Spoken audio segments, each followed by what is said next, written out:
1번 보시면 재고자산이죠. 그래서 정답은 3번입니다. 왜냐면 우리 요거 외웠었잖아요. 물가 상승 시에 매출 원가만 후입선출법이 뭐하다? 크다. 그 다음에 나머지는 누가 크다 그랬어요? 선입선출법. 그러면 거기 보시면 물가 상승하고 이익이잖아요. 그러면은 여기에 해당되니까 선입선출법이 뭐하다? 크다가 맞는 겁니다. 근데 거기는 과소라고 되어 있죠. 그리고 요것도 하나 알고 계셔야 돼요. 물가 하락 시에는 반대가 되는 겁니다. 그래서 전제 조건이 바뀌면 당연히 결과값도 뭐 해야 돼요? 바뀌어야 되죠. 그래서 간혹가다 한 번씩 물가 하락으로도 나와요. 그래서 정답은 3번. 그 다음에 2번은 저기에다가 밑줄 치세요. 대손충당금.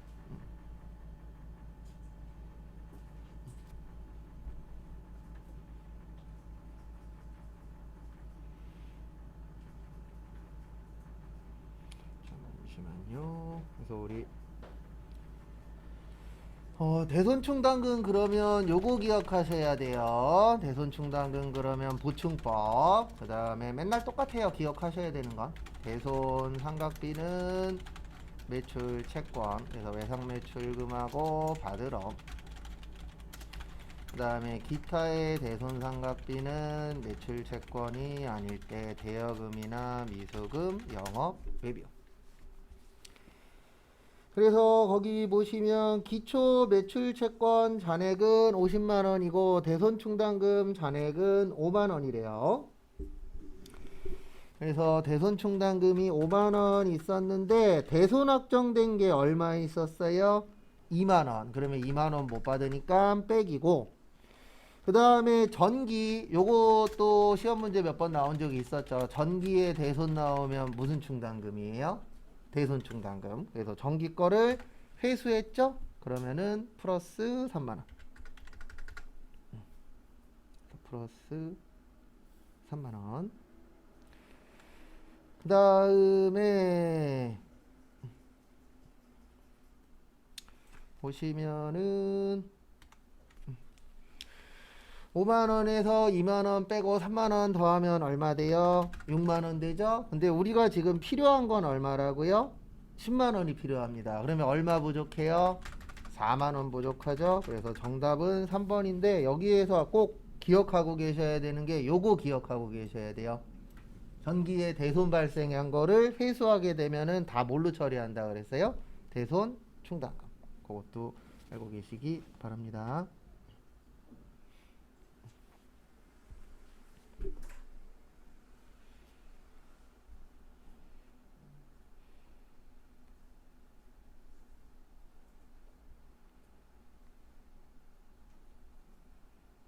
그래서 대손충당금 나오면 항상 요 세 줄이 키포인트고, 이제 간혹 가다가 요거 나올 때도 있어요. 전기에 뭐 발생한 거요? 대손 발생한 거. 그런 부분 참고하시고요. 그 다음에 그래서 정답은 3번입니다. 그 다음에 3번은 좀 헷갈리실 수 있어요. 일단 거기 보시면 감가상각. 그래서 우리 감가상각 그러면 일단은 기억하셔야 되는 게 정액법. 취득원가 마이너스 잔존가치 나누기 내용연수. 그래서 매년 감가상각비가 뭐하다? 일정하다.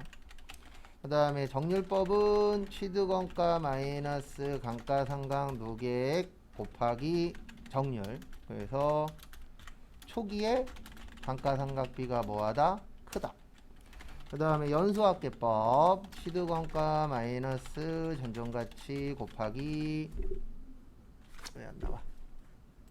내용 연수의 합분의 잔여 내용 연수. 그 다음에 이중체감법 취득원가 마이너스 감가상각 누계액 곱하기 내용 연수분의 몇이요? 2. 그 다음에 마지막으로 생산량 비례법 취득원가 마이너스 잔존가치 곱하기 예정 총 생산량분의 단기 생산량. 그래서 거기 1번 정액법은 매년 동일한 금액 맞죠? 그래서 1번 맞고요. 그 그 다음에 가속상각법, 요게 정률법이에요. 그래서 가속상각법은 내용연수 초기에 감가상각비를 크게 하는 거 맞습니다. 그 다음에 생산량 비례법은 말 그대로 생산량에 비례하여 맞아요. 그래서 정답은 4번입니다. 왜냐면 정률법이 초기에 크다 그랬잖아요. 근데 거기는 누가 더 크다라고 되어 있죠? 정액법이 더 크다. 그래서 이렇게 기억을 해주셔야 돼요. 초기에는 정률법이 정액법보다 커요. 예. 근데 후기에는 뒤로 가면 갈수록 정률법보다 정액법이 커집니다. 왜냐면 정률법은 초기에 많이 잡고 뒤로 가면 뒤로 갈수록 조금 잡는 거기 때문에 이렇게 차이점은 있으세요. 그 다음에 4번은 저기에다 밑줄 치세요. 원천세. 일단 정답은 1번입니다. 그래서 우리 원천징수 나오면 두 가지였어요. 원천징수. 그래서 원천징수 나오면 줄 때는 무슨 금이요? 예수금. 그래서 정답 1번. 그 다음에 받을 때는 선납세금. 그래서 이자 수익이랑 법인세 중간예납.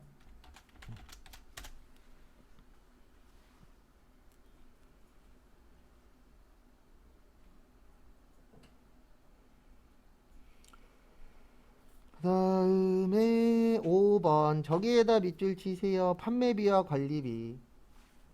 일단 정답은 4번입니다. 이렇게 기억하시면 돼요. 어떻게 기억하시냐면 우리 판매비와 관리비는 몇 번대예요? 800번대죠. 그 다음에 기타의 대손상각비는 아까 제가 요거 적었잖아요. 기타의 대손상각비는 뭐라고요? 영업외인데, 그래서 정답은 4번인데 그게 중요한 게 아니고요. 여기 잠깐만 봐주세요. 이거 시험 보실 때 정 기억 안 나면 여기에다 치면 되거든요. 근데 주의하셔야 될 점이 있어요. 여기에 치실 때 기타에 한 칸 띄고 대손상각비라고 치면 얘가 못 찾아요. 그래서 여기에 치실 때는 무조건 붙였어야 돼요. 그럼 찾아요. 그래서 조심하셔야 되는 게 기타의 대손상각비 컨트롤 F로 찾으면 있어요. 근데 띄어쓰기 하시면 안 됩니다. 검색하실 때는 무조건 어떻게 쓰세요? 붙여서. 우리 급여, 사무실 급여 주죠. 복리후생비, 직원한테 복지하죠. 그 다음에 거래처한테 돈 쓰죠. 물건 팔려고. 그래서 정답은 몇 번이요? 4번인데 요거 찾으실 때 띄어쓰기 하시면 안 돼요. 붙여서 찾으셔야 돼요. 그래서 정답은 4번. 그 다음에 6번은 저기에다 밑줄 치세요. 1번하고 2번에 메모원가하고 기회원가. 여기에 정답이 좀 잘 나오는 편인데 여긴 좀 다르게 나오긴 했네요. 그래서 같이 한번 보도록 하겠습니다.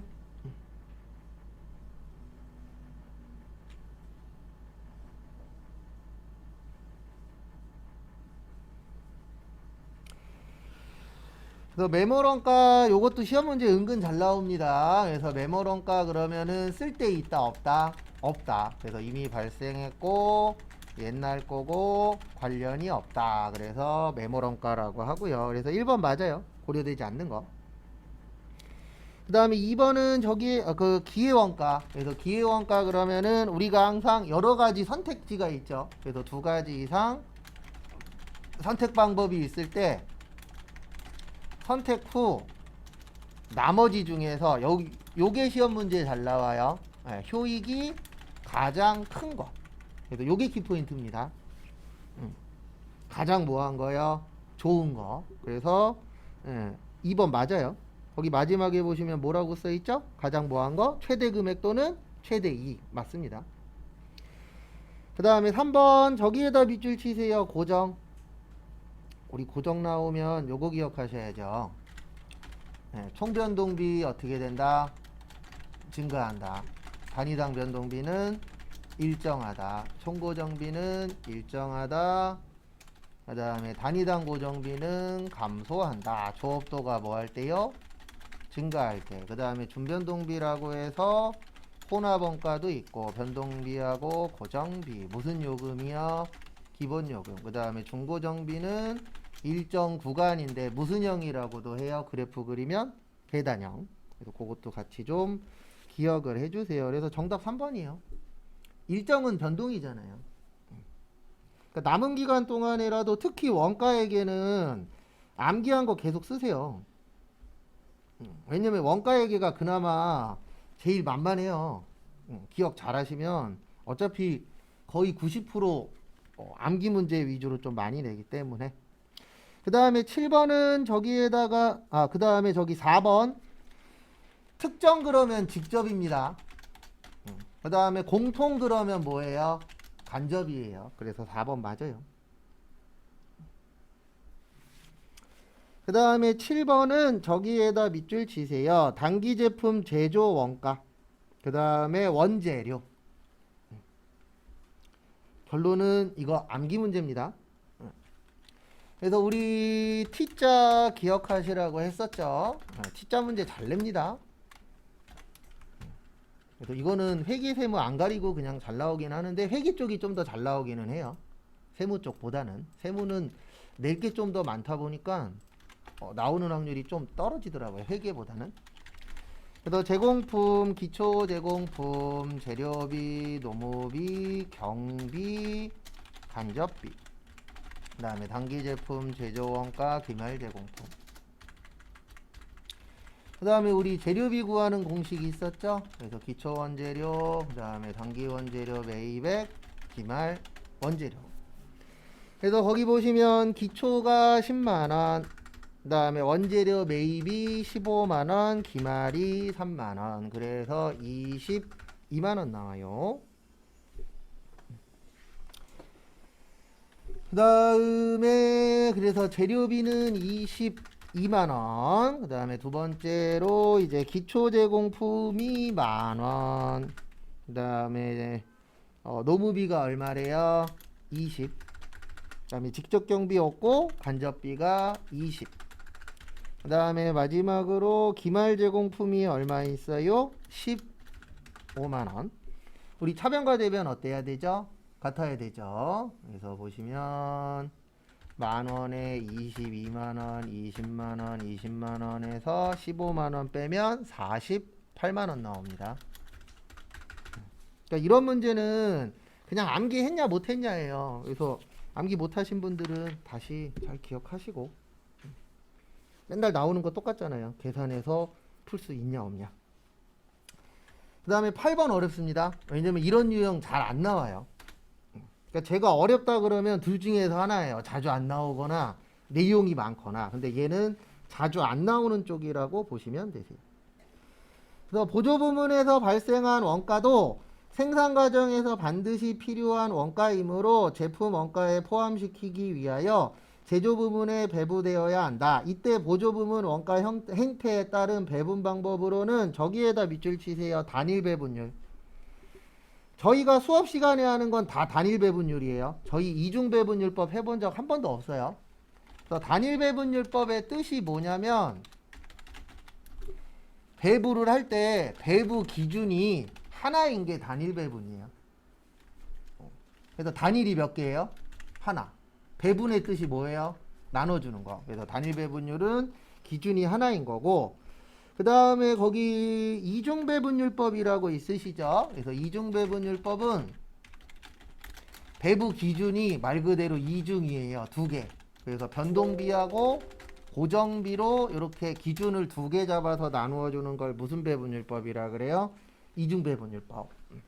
그리고 이런 거는 어쩔 수 없이 시험 때 나오면 찍을 확률이 90% 이상입니다. 왜냐면 저희 내용이 아예 없는 파트예요. 그래서 거기 보시면 A. 원가 배분 절차가 복잡하지 않아 비용과 시간이 절약한다. 하나로 하는 게 복잡해요? 두 개로 하는 게 복잡해요? 당연히 두 개가 복잡하죠? 그래서 A는 아니에요. 그래서 정답은 3번입니다. 이거 일부러 이렇게 낸 거예요. 왜냐면 이거 내신 분들도 이거는 아는 거예요. 뭐는 아냐면 시험 보시는 분들이 단일 배분율법이 뭔지 이중 배분율법이 뭔지 몰라. 그러면 너무 어렵게 낼 수는 없잖아요. 그래서 확실히 아닌 거 뭐는 준 거예요? A는. 왜냐면 요건 말뜻을 이해하면은 A는 아닌 건 어느 정도 유추가 가능하잖아요. 그 다음에 B. 원가 부문 활동에 대한 계획과 통제에 더 유용한 정보를 제공할 수 있어요. 왜냐면 두 개로 나누어서 한다는 얘기는 좀 더 세부적으로 계산을 하는 거잖아요. 그러면 좀 더 자세하게 계산을 하면은 통제하는데 좀 더 정확한 데이터를 얻을 수 있겠죠. 그래서 B 맞고, 그 다음에 C, 인과관계가 더 밀접해진다. 맞아요. 우리 인과관계의 뜻이 뭐죠? 원인이 있으면 뭐가 있다? 결과가 있다. 그러면 우리가 배분을 해줄 때 한 가지 기준으로 나누는 것보다는 변동비는 변동비에 맞춰서, 고정비는 고정비에 맞춰서 이렇게 배분해주면 좀 더 정확한 값을 얻을 수 있겠죠. 그 뜻입니다. 그 다음에 D, 배분 과정에서 발생할 수 있는 불공정성이 감소하기 때문에 더 공정하게 평가할 수 있다. 맞아요. 그래서 정답은 3번인데 좋은 문제는 아닙니다. 왜냐면 저희 내용이 없어요. 교재에도 없고. 원래 이런 거는 저희보다 윗수준 시험에서 나옵니다. 그래서 좋은 시험 문제는 아니라는 거. 그 다음에 9번 저기에다 밑줄 치세요. 개별원가. 일단 정답은 1번입니다. 이거 엄청 많이 써드렸잖아요. 그래서 개별은 비싼 거, 종합은 뭐예요? 싼 거. 그럼 정답 몇 번이요? 1번. 그리고 시험 보실 때 1번이 확실히 맞는 것 같으면 2번, 3번, 4번 보지 마세요. 1번이 확실하면. 근데 불안하면은 보는데 이거 1번 100%야. 그러면 2번, 3번, 4번 볼 필요 없죠. 다품종, 소량, 주문. 그 다음에 소품종, 대량. 그 다음에 작업, 제조, 원가. 그 다음에 공정, 완성품 환산. 그 다음에 제조간접비의 배부가 뭐예요? 중요. 그 다음에 누가 중요하다? 기말, 제공품. 그러면 2번 맞잖아요. 주문. 그 다음에 3번 원가 계산과 손익분석이 용이하다. 맞아요. 왜냐하면 개별이라는 게 하나씩 계산하는 거기 때문에 원가 계산과 손익분석은 용이합니다. 그 다음에 당연히 하나씩 계산하는 게 어때요? 정확하죠? 그래서 정답은 1번. 그 다음에 10번 요건 좀 생소한 문제 중에 하나예요. 그러니까 아주 자주 나오진 않는데 내기는 합니다. 일단 정답은 두 개예요. 2번, 3번. 일단 거기 보시면 세 개는 공손품, 공손품에다 일단 밑줄 치세요. 공손품의 뜻이 뭐냐면 불량품을 공손품이라고 해요. 그래서 공손품이라고 공부하시다 나오시면은 아 불량 난 거구나 이렇게 이해를 해주셔야 됩니다. 그래서 거기 보시면 품질 검사를 통과한 정상품의 10%만을 정상 공손으로 간주하며 나머지는 비정상 공손으로 간주한다. 다음 설명 중 틀린 것은 품질 검사를 공정에 저기에다 밑줄 치세요. 60%. 그러면 저기 완성품 옆에다가 이렇게 적어 주실래요? 완성품 옆에다가 완성도 100%.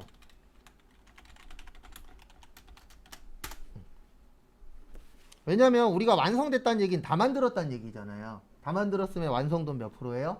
100%겠죠. 그래서 거기 옆에다가 완성도 100%라고 적어주세요. 그래서 거기 보시면 품질 검사를 공정의 60% 시점에서 한다 그랬잖아요. 그러면 기초 제공품하고 기말 제공품은 없는 거예요. 왜냐하면 거기 기초는 완성도가 40%. 그 다음에 기말은 완성도가 몇 프로죠? 25%죠. 그러면 계산했다 안 했다? 안 했다. 그러면 완성된 거는 6,000개밖에 없는 거예요. 그러면 6,000개의 몇 프로요? 10%. 아까 거기 보면은 정상품의 10%만 인정을 한다 그랬잖아요. 그러면 6,000개의 10%니까 몇 개예요? 600개. 그래서 1번 맞아요. 그 다음에 2번 저기에다가 밑줄 쳐주세요. 20%. 몇 프로요? 20%. 그럼 거기 보시면 품질 검사를 공정의 20% 시점에서 한다고 가정하였을 경우에 정상 공손품은 850개다라고 되어 있는데요. 거기 기초 몇 개 있었죠? 기초 2000개 있었죠. 몇 개 있었어요? 2000개. 그 다음에 완성된 거 몇 개 있었죠? 6000개 있었죠. 몇 개 있었어요? 6000개. 그러니까 무슨 얘기냐면 20%가 다 넘으면 20% 넘은 거 다 계산해서 해주셔야 되는 거예요. 아까는 그 60%라 그랬잖아요. 그럼 60% 넘은 거는 6,000개밖에 없었죠. 그래서 2,000개에서 6,000개, 그 다음에 빼기 2,500개 하면은 6,500개 나와요. 6,500개가 아니고 5,500개. 그래서 2번 틀렸어요. 정상 공송품은 850개 아닙니다. 그래서 5,500개의 10%니까 550개 나와요. 몇 개 나와요? 550개. 그래서 1번 틀렸고. 그 다음에 3번 품질 검사를 공정의 60% 시점에서 한다고 가정하였을 경우에 정상 공송 원가는 단기 완성품만 봐야 돼요. 왜냐하면 기말은 60%가 완성이 안 됐잖아요. 그래서 그거는 포함이 안 됩니다. 그래서 정답은 2번하고 3번이고요. 한 번 더 설명은 드릴게요. 근데 이거 생소한 문제라 나오긴 나오는데 한 3, 5년에 한 번 정도씩 나와요. 그래서 정답은 2번하고 3번이에요. 그래서 한 번 더 설명드릴게요. 1번이 맞는 이유는 60% 시점에서 검사한다 그랬잖아요. 그러면 60% 시점이니까 저기 기초하고 기말은 없는 거예요. 그러면 완성된 거는 몇 개만 완성됐다라고 보는 거예요? 6,000개. 그러면 우리 6,000개의 10%는 몇 개죠? 600개죠. 그래서 1번은 맞아요. 그 다음에 2번 보시면 품질 검사를 공정의 20% 시점에서 한다 그랬어요. 몇 프로 시점이요? 20%. 그러면 기초도 인정되는 거고 완성된 것도 인정되는 거고 완성된 것도 인정되는 거고 그 다음에 기말도 인정되는 겁니다. 그래서 결론은 다 인정되는 거예요. 그러면은 6,000개에다가 2,000개 더하고 기말은 빼주셔야 돼요. 기말은 완성된 거 아니니까. 그래서 빼주시면은 5,500개의 10%에서 550개가 나와요. 그래서 2번 틀렸고 그 다음에 3번에 보시면 60% 시점 넘은 거는 완성품밖에 없잖아요. 그러면 3번이 답이 되려면 기말 제공품 원가는 빠져야 돼요. 왜냐하면 완성된 거밖에 없기 때문에. 그래서 정답은 2번하고 3번인데 이런 거 많이 보는 건 별로 그렇게 권장드리진 않아요. 이거보다 중요한 거는 우리 암기한 거예요. 왜냐하면 11번 보실래요? 일단 저기에다 밑줄 치세요. 간주 공급. 간주 공급에 우리 몇 가지 있었죠? 4가지 있었습니다. 그래서 자가 공급, 개인적 공급, 그 다음에 사업상 증여, 그 다음에 폐업 시 잔존 재화인데 이거 외우고 계신 분들은 하나 더 추가를 해주셔야 돼요. 뭐 추가를 하셔야 되냐면 자가 공급에 3가지가 있어요. 요즘에 이거 내는 게 추세입니다. 좀 이렇게 안 냈으면 좋겠는데 그러니까 최근에 시험 내시는 분이 조금 난이도를 올리고 있어요. 무슨 난이도를 올리고 있냐면 외워야 되는 난이도를. 그래서 자가 공급에 3가지가 있어요. 면세 사업이 하나 있고 개별 소비세, 과세 대상, 자동차. 그 다음에 마지막으로 지금 거기에 나와 있는 직매장 반출. 그래서 요거를 다른 말로 판매 목적 타사업장 반출이라고 하고요. 얘만 유일하게 세금계산서 발행 가능합니다. 그래서 정답은 2번이세요. 그러니까 요즘 요런 식으로 좀 내시더라고요. 그러니까 과거에는 요 4개만 외웠으면 됐는데 요즘에 이쪽을 계속 만져요. 자가공급의 종류가 3가지가 있거든요. 이건 교재에도 있어요. 교재에도 그 부가가치세 파트 보시면은 요건 따로 되어 있어요. 자가공급에 요 3가지가 있다. 그 다음에 진매장 반출은 세금계산서 발행 가능하다. 그 내용이 있습니다. 교재에도. 그래서 솔직히 좀 안 했으면 하는데 내긴 내시더라고요.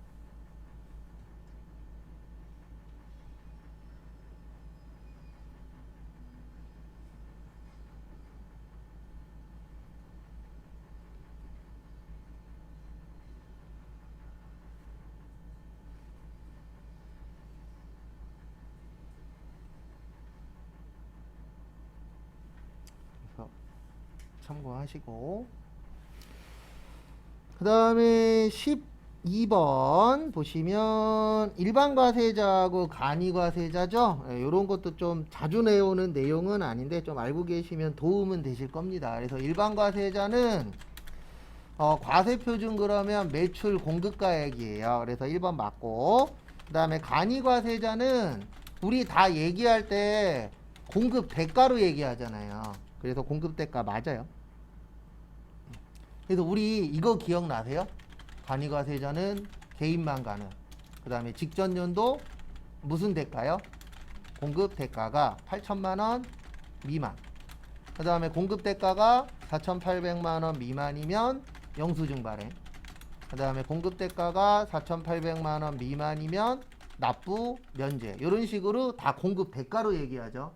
뭐 얘기할 때는요? 간이과세자. 그래서 간이과세자는 공급 대가가 맞습니다.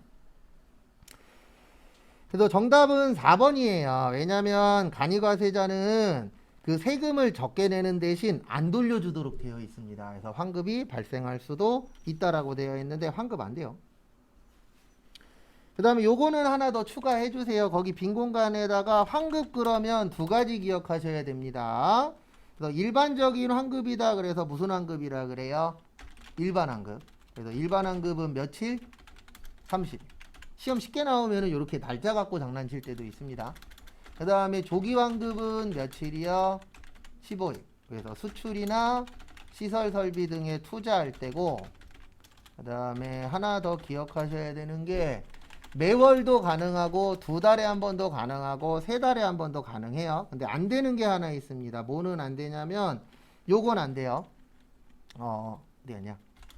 3월에서 4월은 안 돼요. 왜 안 되냐면 3월은 무슨 신고죠? 예정 신고죠. 4월은 무슨 신고예요? 확정 신고죠. 그래서 예정 확정 섞는 건 안 돼요. 그러니까 조기 환급 하시게 되면은 마음대로 신청할 수 있어요. 한 달에 한 번 해도 되고 두 달에 한 번 해도 되고 세 달에 한 번 해도 되는데 예정하고 확정을 섞지만 않으면 자유롭게 가능합니다. 왜냐하면 우리나라는 이걸로 먹고 사는 나라잖아요. 수출. 그래서 지금 난리잖아요. 환율 계속 오르고 있죠. 조만간 1,400원 찍을 것 같고 그 다음에 이제 얼마까지 올라가냐.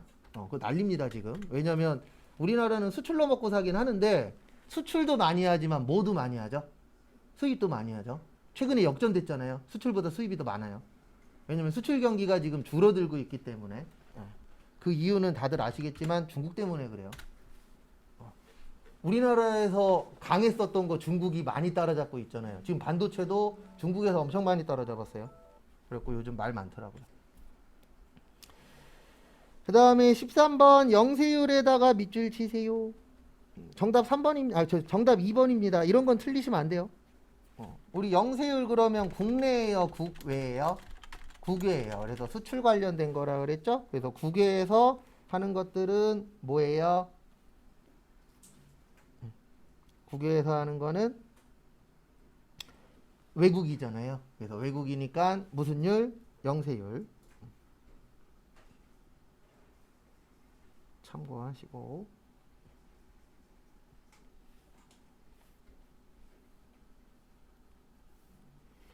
그 다음에 14번 총수익 금액에다가 밑줄 치세요.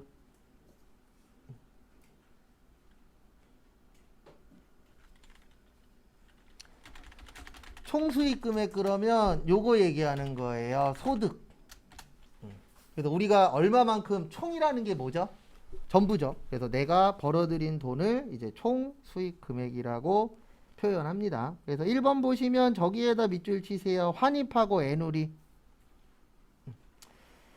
우리 환입된 거랑 애누리는 포함하시면 되세요? 안 되세요? 안 되죠.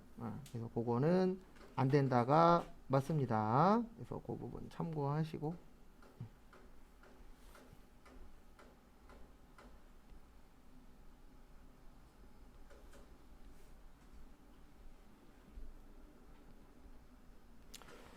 그래서 보시면은요, 우리 그 순매출액 구할 때 총매출액에서 매출 할인 및 애누리랑 매출 할인 뭐하죠? 차감하죠? 그래서 포함하시면 안 된다. 맞아요.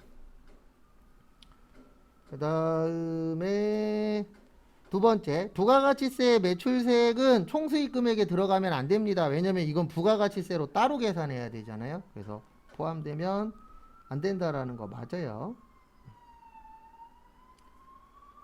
그 다음에 세 번째, 관세환급금 등 필요경비에 지출된 세액이 저기에다 밑줄 치세요. 환급. 환급의 뜻이 뭐죠? 돌려받는 겁니다. 그래서 뺐었던 거 돌려받으면은 어떻게 하세요? 환급된 거 돌려받으면은 그것도 수익으로 인정을 합니다. 그래서 정답은 4번이세요. 장려금 받는 것들도 포함해서 세금 내도록 되어 있는데 요것보다는 우리한테 중요한 건 15번이에요. 14번보단 15번이 훨씬 더 잘 나옵니다. 저기에다 밑줄 치세요. 과세표준 확정신고.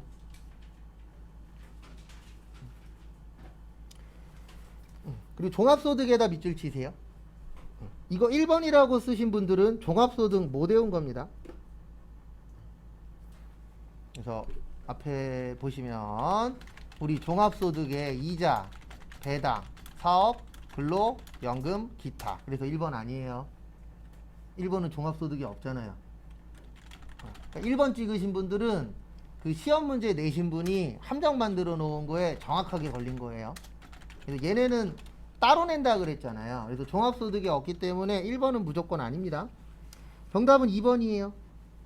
왜 2번이냐면 이것 때문에. 혹시 이거 기억나십니까? 소득금액 얼마요? 100만원. 이자, 그 다음에 총급이 얼마요? 500. 그 다음에 근로소득금액 얼마요? 150. 이자 배당 얼마였죠? 2000. 거기 얼마라고 써 있어요? 3000. 그 다음에 저기 기타 소득 금액 얼마요? 300. 거기 얼마라고 써 있어요? 310. 그래서 2번. 금액 넘었잖아요. 이 금액 안 넘으면 2번도 답이 아니에요. 근데 금액 넘었기 때문에 2번이고, 그 다음에 거기 일용근로 밑에다가 이렇게 써주세요. 일용근로는 분리과세.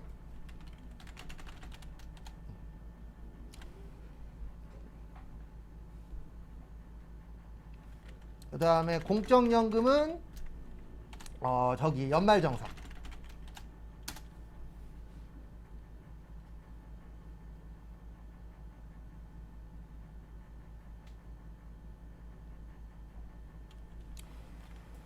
그 다음에 4번에 근로소득 옆에다가는 연말정산, 그 다음에 복권당첨금 옆에다가는 분리과세. 그래서 정답은 2번이 됩니다. 근데 오히려 14번보다 15번이 맞출 확률이 더 높아요.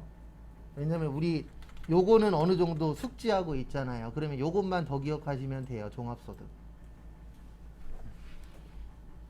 그래서 제가 처음부터 제일 강조한 것 중에 하나가 암기였잖아요. 왜냐면 어쩔 수 없어요. 이게 회사에서 하는 업무가 아니고 시험이잖아요. 그러면 모든 자격증 시험은 90% 암기에다가 암기 플러스 이해기 때문에 어쩔 수 없이 암기력이 좀 있으셔야 답 맞출 확률이 올라갑니다. 그래서 정답은 2번. 그 다음에 실기 1번 저기에다 밑줄 치세요. 어디에다 밑줄 치시냐면 네 번째 줄에 자산 처리. 네 번째 줄에 자산 처리. 그래서 우리 원천징수 나오면 두 가지라 그랬죠. 줄 때는 예수금. 예수금은 부채예요. 얘는 부채고, 그 다음에 받을 때는 선납세금. 얘가 자산입니다. 그래서 이자 수익이나 법인세 중간 예납. 그래서 자산 처리하라고 나오는 게 선납세금 처리하라는 힌트예요.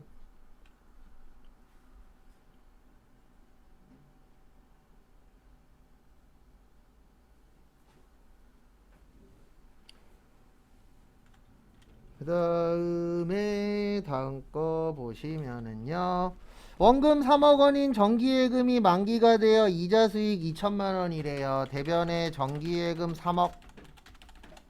그 다음에 이자 얼마 받았다고요? 2,100.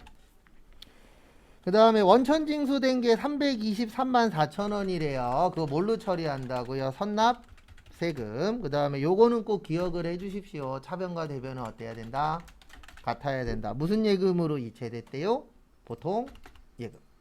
그래서 3억 2,100, 그 다음에 323만 4천 원 빼면 317766 빵빵빵 나와요. 근데 제가 다른 편법 하나만 알려드릴게요. 이거 아마 어느 정도 센스 있는 분은 찾으셨을 건데, 이거 입력하실 때 여기 보세요, 앞에. 이렇게 하시는 분도 있더라고요. 저도 왔다 갔다 하면서 보다 보니까. 대변의 정기예금이죠. 3억. 그 다음에 대변의 이자 수익 얼마예요? 2,100. 그 다음에 차변의 선납세금 얼마였죠? 3234 빵빵빵. 그 마지막 금액은 컴퓨터가 자동으로 뭐예요? 구해요. 그래서 어떤 분은 하실 때 이거 잘못된 건 아닙니다. 본인이 센스 있게 찾은 거니까 금액 하나 안 써요. 이렇게 하시는 분도 있어요, 실제. 잘못된 거 아닙니다. 왜냐면 마지막 금액은 누가 구해줘요? 컴퓨터가. 그래서 계산해야 되는 게 하나밖에 없어. 그러면 계산 안 하고 그냥 차변 대변 넣어버리시더라고요. 그렇게 해도 돼요. 왜냐면 최종 금액은 누가 계산해 주니까? 컴퓨터가. 그리고 이렇게 쓰시는 분도 있어요. 상관없습니다. 본인만 알아보면 돼요. 우리 공세계가 더하기 하나였잖아요. 그리고 제가 분명히 초반에 말씀드렸잖아요. 이거 다 쓰는 게 잘하는 거 아니라고. 줄일 수 있으면 줄이세요. 저는 부가세 예수금이라고 안 써요. 보여드려야 되니까 부가세 예수금이라고 쓰는 거지. 부예라고 써요. 언제 다 써요? 그거 바빠 죽겠는데. 부가세 대급금도 부가세 대급금이라고 안 써요. 부대라고 쓰지. 외상매출금 외상매출금이라고 안 써요. 외출이라고 써요. 본인만의 스타일로 줄일 수 있는 건 줄이세요. 왜냐면 문제 풀어보면 아시겠지만 시간이 아주 많은 시험은 아니잖아요. 그러면 줄일 수 있는 건 줄이는 것도 방법이에요. 그래서 왔다 갔다 하다 보니까 마지막 금액 안 쓰시는 분 계시더라고요. 괜찮아요. 어차피 컴퓨터에서 자동 계산 해주니까. 그런 것들은 활용할 수 있으면 활용하는 것도 좋습니다. 그 다음에 5월 25일 저기에다 밑줄 치세요.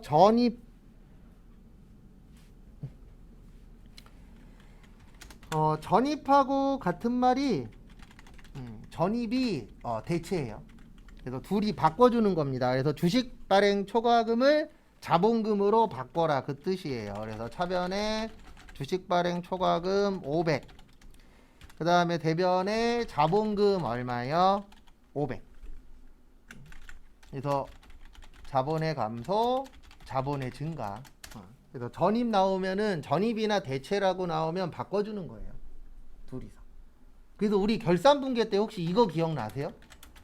차변의 장기차입금, 대변의 유동성 무슨 부채요? 장기부채. 이것 좀 유식하게 설명을 드리면 장기차입금을 유동성 장기부채로 대체하는 분계예요. 아니면 장기차입금을 유동성 장기부채로 전입시키는 분계다. 이렇게 얘기하면 돼요. 왜냐면 두 개 바꾸는 거를 전입 또는 뭐라 그래요? 대체라고 해요. 그래서 우리 이사 갈 때 무슨 신고하죠? 전입 신고하죠. 그래 전입 신고하면 기존 사람하고 나하고 뭐 하는 거예요? 바꾸는 거잖아요. 그래서 서로 두 개 바꾸는 거를 전입 또는 뭐라 그래요? 대체라고 표현합니다. 그래서 전입하고 대체 나오면은 바꿔만 주면 돼요. 근데 바꿔주실 때 요거를 꼭 숙지하셔야 돼요. 증가 감소에 맞춰서 바꿔줘야 됩니다. 왜냐면 어차피 차변 아니면 어느 변이에요? 대변이에요. 그래서 뭐가 줄고 뭐가 늘어나느냐 그거는 항상 기억하시려고 노력하셔야 됩니다. 그 다음에 6월 18일 저기에다가 밑줄 치세요. 토지. 그 다음에 취득세에다 동그라미 치세요. 왜 또 영어로 나왔냐. 맨날 쓰는 건데 매입 시에 부대 비용은 무슨 처리한다? 원가차. 그거 잘 기억해 주세요.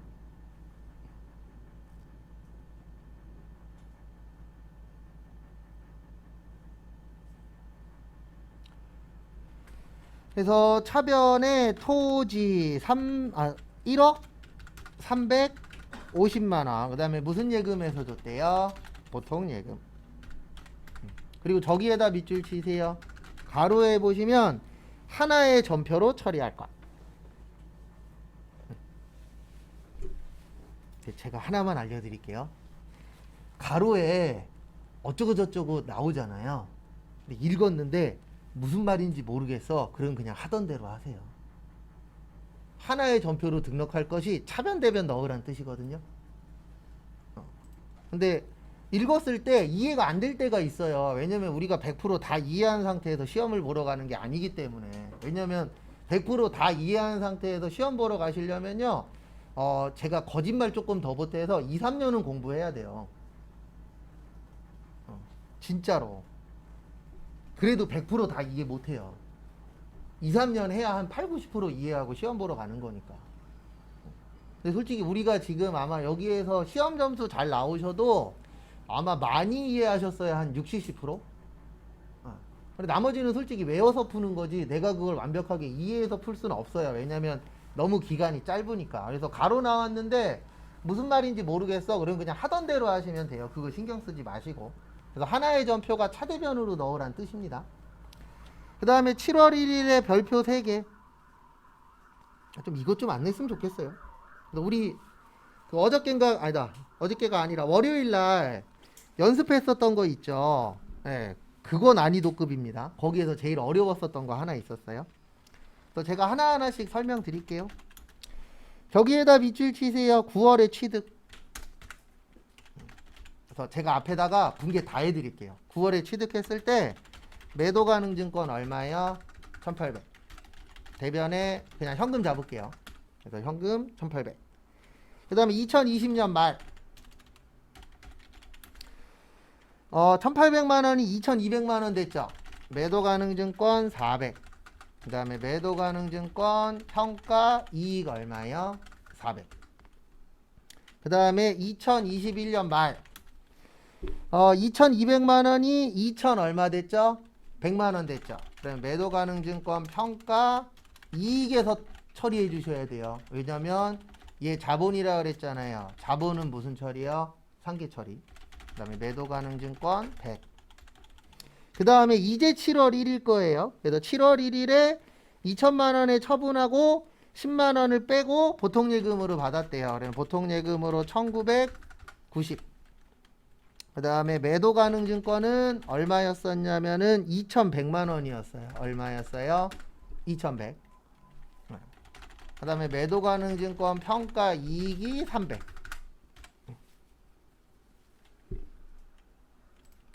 이거 어렵습니다.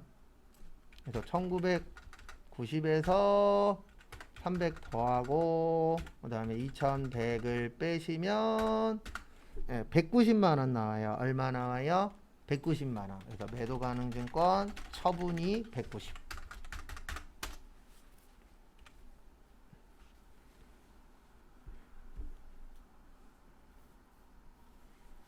일단 적어 보시고 1분 후에 이거 예측하는 방법 알려드릴게요. 요거 저기에다 밑줄 치세요. 9월에 취득했던 거 1800.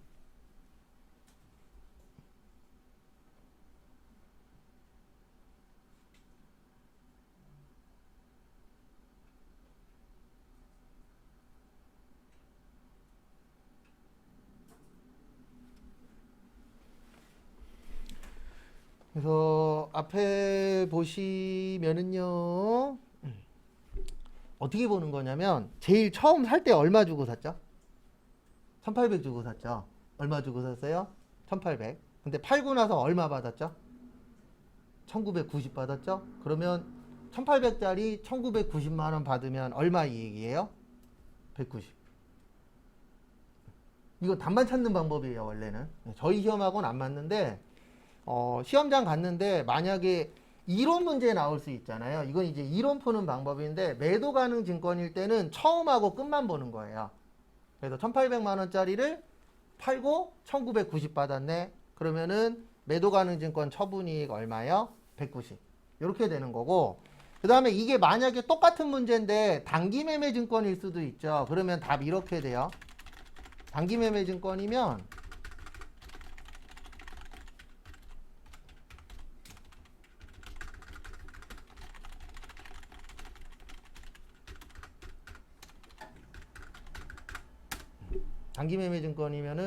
단기매매증권 처분 손실 110이에요.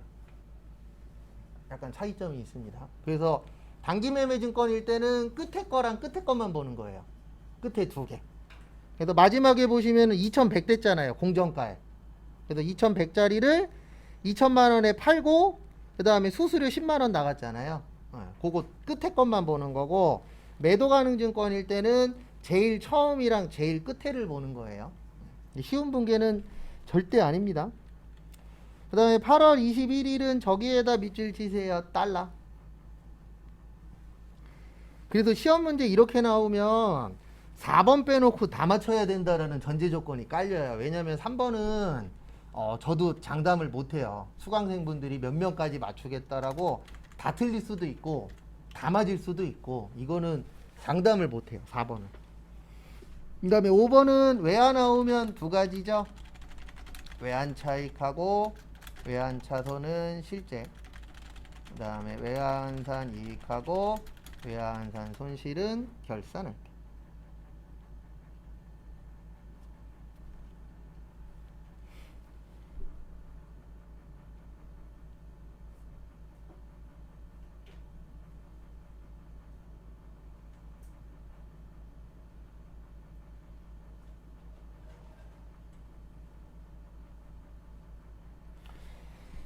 그래서 여기는 8월 21일이니까 위에 거예요. 요 결산은 몇 월 며칠일 때요? 12월 31일일 때.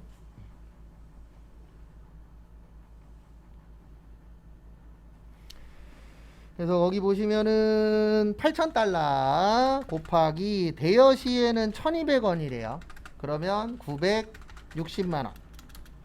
그 다음에 8,000달러 곱하기 1,100원 하면 880만 원. 그래서 이렇게 이해를 하셔야 됩니다. 960만 원 원래 빌려줬는데 내가 받을 때는 얼마만 받는 거예요? 880만 원만. 그래서 차변에 통장으로는 880 들어왔고요. 그 다음에 원래 빌려줄 때는 얼마 빌려줬다고요? 네, 단기 대여금 얼마 빌려줬어요? 960 빌려줬죠. 치료. 그 다음에 더 받았어요? 덜 받았어요? 덜 받았죠? 외환 차손 얼마요? 80.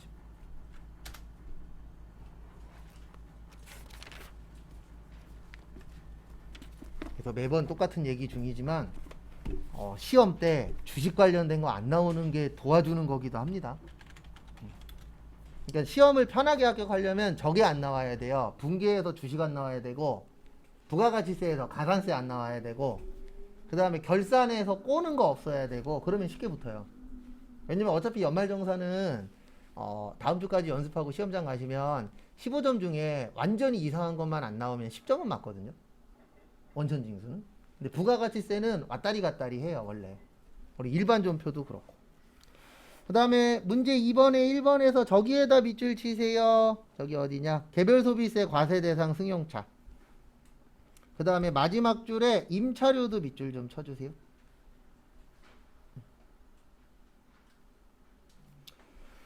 그래서 결론은 이겁니다. 불공이에요. 왜 불공이냐면 이렇게 이해를 하셔야 돼요. 어떻게 이해를 하셔야 되냐면 거기 개별소비세 과세대상 승용차의 뜻이 1000cc 초과란 뜻이에요. 그래서 우리 1000cc 넘으면 불공이었죠. 그 다음에 세무 캐피탈. 그 다음에 전자는 여. 그 다음에 차변에 저기 임차료 처리하라 그랬죠. 그래서 800번대 임차료 55만원. 그 다음에 보통예금 얼마요? 55.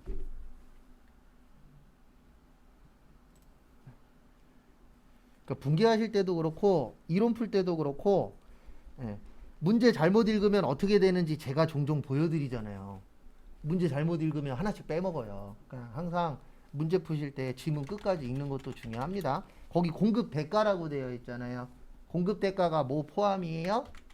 부가세 포함이에요. 요것도 꼭 기억하고 계시고 공급가액은 부가세 별도, 공급 대가는요 부가세 포함. 이거 잊어버리시면 안 돼요. 그 다음에 8월 13일은 저기에다가 밑줄 치세요. 구매 확인서랑 영세율 전자세금 계산서. 그래서 우리 영세는 영세율 세금 계산서, 내국 신용장, 로컬 LC 구매 확인서.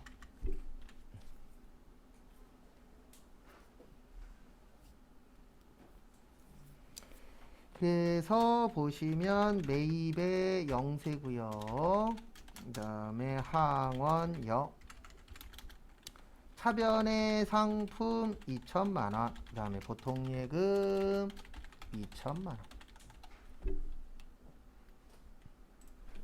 뭐 별건 없습니다. 그 다음에 9월 11일은 저기에다 밑줄 치세요. 10%. 거기 밑에 써 있기는 해요. 330이라고. 그리고 항상 퍼센트 계산 조심하시고. 그리고 퍼센트 계산 잘 안 되시는 분들은 계산기 들고 오세요. 그러면 계산기로 구하는 방법 알려드릴게요. 9월 11일 날 매입 과세에 저기 다음전자가 아니고 잠시만요. 우리 회사 이름이 다음이죠. 리소스. 그 다음에 전자는 그 다음에 원재료 사셨죠. 원재료 3,000에 그 다음에 세금 얼마라고요? 300. 그 다음에 대변의 현금 330. 그 다음에 외상이니까 뭐예요? 외상 매입금 2,970. 이렇게 처리를 해주시면 됩니다.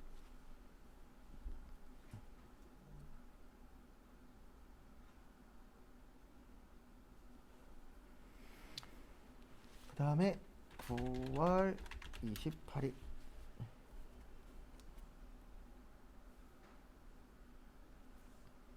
9월 28일은 저기에다가 밑줄 치세요. 프린터. 아주 나쁜 시험입니다. 이거.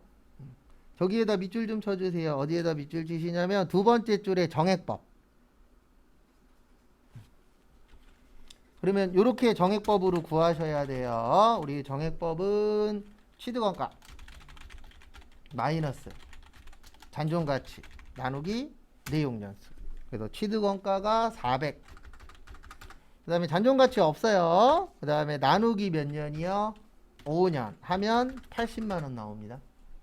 라고 구해 주셔야 돼요. 그러니까 시험 문제로서는 좋은 시험 문제는 아닙니다. 왜냐면 이걸 다 계산해야 되기 때문에 좋은 시험 문제 아니에요.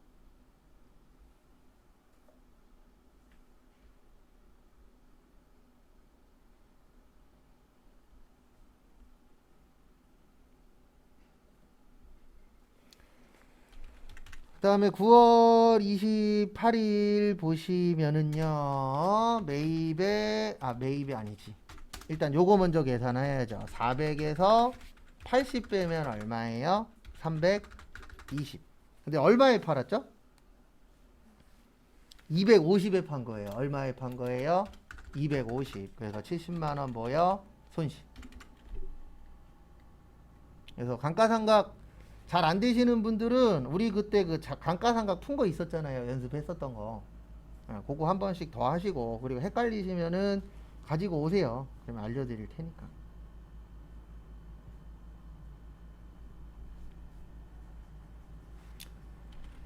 그래서 9월 28일 분개하면 이렇게 됩니다. 매출 과세에 그 다음에 신윤 복시. 죄송합니다. 과세가 아니고 신용카드죠? 네, 미래카드로 팔았으니까 뭐예요? 카과예요. 거기 보시면 신윤복 소유의 미래카드로 결제받았잖아요. 그래서 카드로 했으니까 카과. 그 다음에 프린터는 비품입니다. 비품 얼마냐면 400. 그 다음에 감가상각 누계액 320. 그리고 돈은 카드로 받으면 요거는 기억하셔야 돼요. 외상입니다. 그래서 미수금 275만원. 무슨 카드요? 미래카드. 미래카드. 그 다음에 대변에 부가세 예수금 25만원. 그 다음에 우리 차변과 대변 어때야 된다? 같아야 된다. 잠시만요. 아이고 죄송합니다. 여기 320이 아니고 80이죠. 잘못 썼어요. 금액. 금액 제가 잘못 적었습니다. 그 다음에 차변에 유형자산 무슨 손실이요? 처분 손실. 요 320은 이거예요. 뭐냐면 우리 취득원가 마이너스 감가상각 누계액은 무슨 가액이요? 장부가액. 그래서 요게 장부가입니다. 320이. 제가 잘못 썼어요. 그래서 여기 80이에요. 80.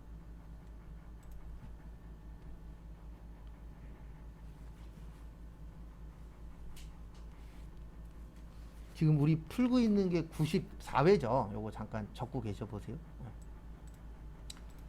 그 다음에 9월 30일 저기에다 밑줄 치세요. 트럭. 이거 하나는 기억을 좀 해주세요. 트럭일 때는 신경 쓰실 필요 없습니다. 뭐일 때만 신경 쓰는 거예요? 승용차일 때. 그래서 매입에 카과. 그 다음에 저기에다가 밑줄 치세요. 저기 그 네모 박스 안에 보시면 강남 주유소. 거래처 거기에서 찾으셔야 돼요. 무슨 주유소라고 되어 있어요? 강남 주유소. 꼭 찾으셔야 됩니다. 그 다음에 우리 기름 넣는 거 뭘로 처리하죠? 차량 유지비죠. 그래서 차량 유지비인데 생산이니까 500번대 차량 유지비 8만원. 그 다음에 세금 8,000원. 그리고 제 개인적인 예상인데 회계가 될지 세무가 될지 모르겠지만 자동차 관련된 거 무조건 나올 확률이 높아요. 특히 차량 유지비 나올 확률이 좀 높긴 합니다. 왜냐면 요즘 기름값 왔다 갔다 하잖아요.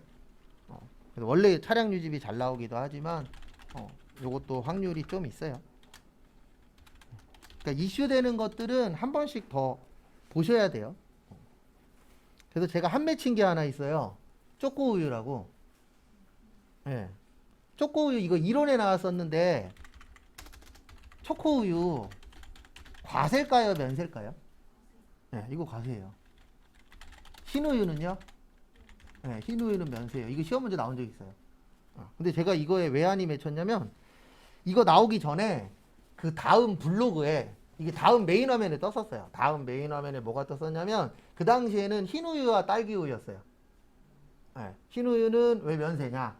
딸기우유는 왜 과세냐? 네, 저는 어쨌든 그런 쪽을 가리키니까 읽어봤죠. 근데 전달은 안 했어요. 왜냐면 이거 시험 문제 나온 적 없었으니까. 근데 그거 읽고 일주일 후에 시험이었었는데 일주일 후에 이게 나왔어요. 초코우유 면세냐 과세냐 이론 시험 문제. 그래서 제가 막 이럴 때 있어요. 왜 상관없는 거 얘기하지 할 때가 있어요. 그거 왜 얘기하냐면 촉이 올 때가 있어요. 제가 한 맺힌 게 이거랑 그 다음에 우리 며칠 전에 했었던 그 퇴사 연말정산 있었죠. 퇴사자 넣는 거. 저도 이거에 좀 안 좋은 기억이 있는데 시험 보기 전날 가끔씩 촉이 올 때가 있어요. 이게 촉이 왔거든요. 근데 안 했어요. 왜 안 했냐면 이거 안 낸 지 한 4, 5년 됐거든요. 그래서 또 낼까? 그래갖고 안 했는데 그 다음날 시험 문제 나왔어요. 그래도 지금은 그냥 생각나면은 제가 그냥 떠들 거예요. 근데 왜 그러냐면 이게 나올 수도 있더라고요. 간혹가다 촉이 올 때가 있어요. 요게 계속 문제 풀 때마다 요게 계속 나를 간질간질해. 그러면 제가 아마 부연 설명을 더 드릴 때가 있어요. 그게 딴 것 때문이 아니고 예전에 그런 적이 있어서. 그 다음에 거기 문제 3번에 1번에 별표 3개요. 이 별표 3개는 어려워서 별표 3개입니다. 얘 왜 어렵냐면 잘 안 내요. 왜냐면 낼 게 너무 많기 때문에 내기는 내는데 아주 자주 내지는 않는 파트 중에 하나세요. 그러다 보니까 좀 어려운 부분이 있으세요.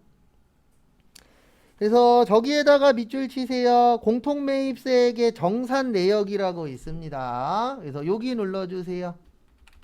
여기 부가가치세에 여기 들어보세요. 공제받지 못할 매입세액 명세서 여기 좀 눌러주세요.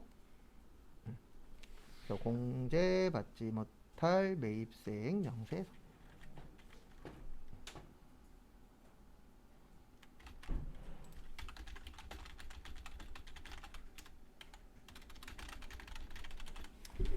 여기 누르시면은 총 4개가 있어요. 탭이.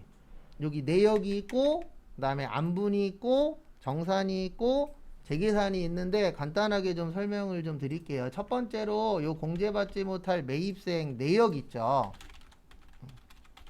이게 제일 쉬워요.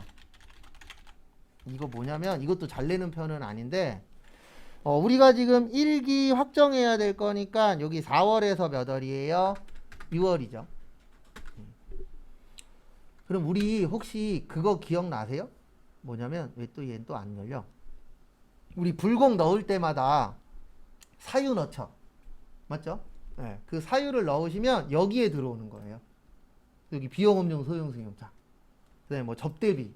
우리 이런 거 넣어요, 안 넣어요? 불공 넣을 때마다 등록하죠. 불공제 사유. 그러면 그게 여기로 들어오는 거예요. 그래서 요거는 이제 불공만 등록하는 됩니다. 그 다음에 두 번째로 안분이라고 있어요. 요거는 불공 등록되는데요. 그 다음에 두 번째로 안분이라고 있는데 요거는 예정 신고 때만 하는 거예요. 그래서 시험 문제가 예정인데 여기 가래 그러면 무조건 여기 안분으로 가셔서 하시면 돼요. 그래서 요건 안분 때 하는 거고, 지금은 정산이라고 되어 있잖아요. 정산은 확정 신고 때만 하는 거예요. 그래서 우리 지금 몇 기 확정이에요? 1기 확정이죠? 그래서 확정 때만 한다라는 거 그거 참고하시고, 그 다음에 이제 두 번째, 그 마지막에 재계산이라고 있어요. 어저께 재계산 잠깐 했었는데, 시험장 갔는데 재계산 나오면 요게 기억나셔야 맞출 확률이 올라갑니다. 감가상각.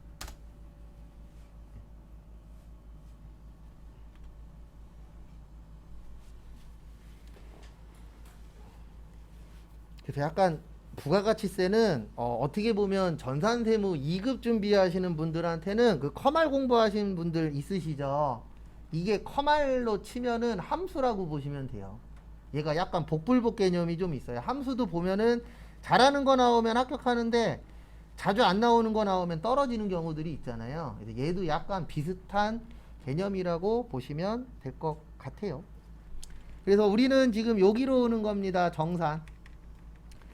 그리고 이거 하실 때 제가 드릴 수 있는 팁은 이거밖에 없어요. 뭐밖에 없냐면 이 위에 있는 글씨랑 지문에 있는 거랑 매칭하는 연습을 하셔야 돼요. 왜냐면 다 못 외운다 그랬잖아요. 너무 많아서. 또 모르는 게 나왔어 그러면 글씨 보고 하세요. 그래서 그리고 무조건 시험 문제는 공급가액 기준이에요. 왜냐면 거기 지문에 다 공급가액만 써 있잖아요. 책에 보시면 뭐만 써 있어요? 공급가액. 그 다음에 여기 보시면 총공통이라고 되어 있는데 총이라고 나오면 두 개 합친 거예요. 예정하고 확정 합친 거예요. 그래서 예정 때 60 있고 확정 때 140 있습니다. 그래서 합쳐서 얼마예요? 200. 그래서 거기 예정 확정이라고 다 써 있어요. 그래서 그거 두 가지 합쳐주시면 되세요. 그래서 합치면은 200 나오고요.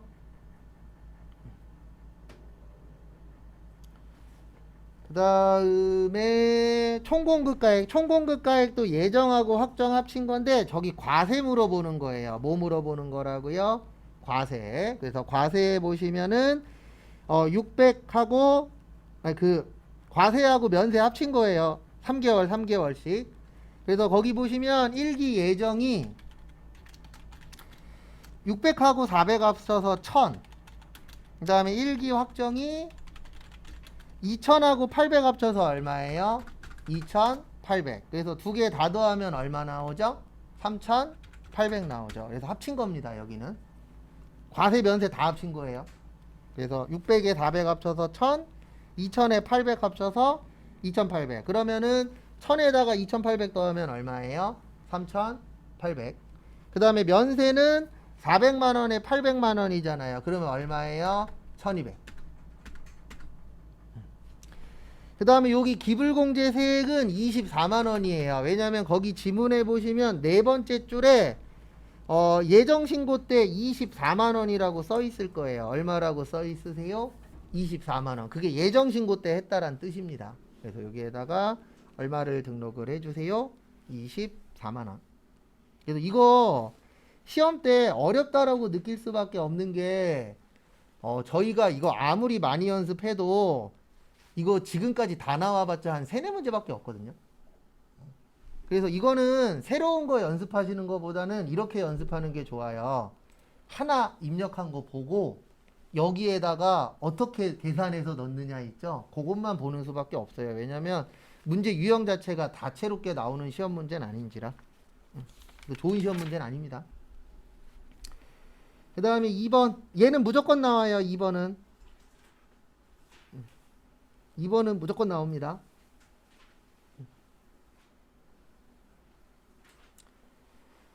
그래서 저기에다가 밑줄 좀 쳐주세요. 2기 확정.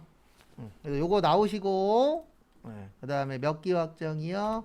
2기 확정. 부가세 신고서 2기 확정으로 들어오세요. 여기 있죠. 부가가치세 신고서. 그 다음에 몇 기 확정이요? 2기. 그래서 10월 1일에서 12월 31일.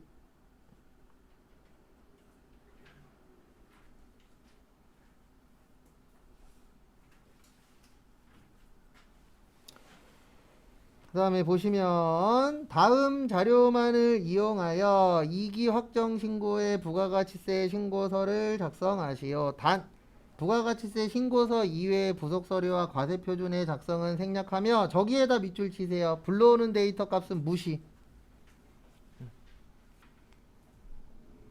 이게 무슨 뜻이냐면은요, 불러오는 데이터 값은 무시는 혹시 여기 들어왔는데 숫자가 있으면 지우란 얘기예요. 그래서 자동으로 뜨는 거는 삭제하란 뜻입니다. 그게. 근데 지금은 삭제할 게 없으니까 그대로 진행하시면 되고요. 그리고 항상 이게 먼저 수반되셔야 돼요. 여기에 넣는 게 먼저가 아니고 매출 자료 1번 매출 과세 얼마요? 3억. 그 다음에 저기에다 밑줄 치세요. 지연 발급. 우리 법에서 지연 발급하라 그랬어요? 법에 맞춰서 발급하라 그랬어요?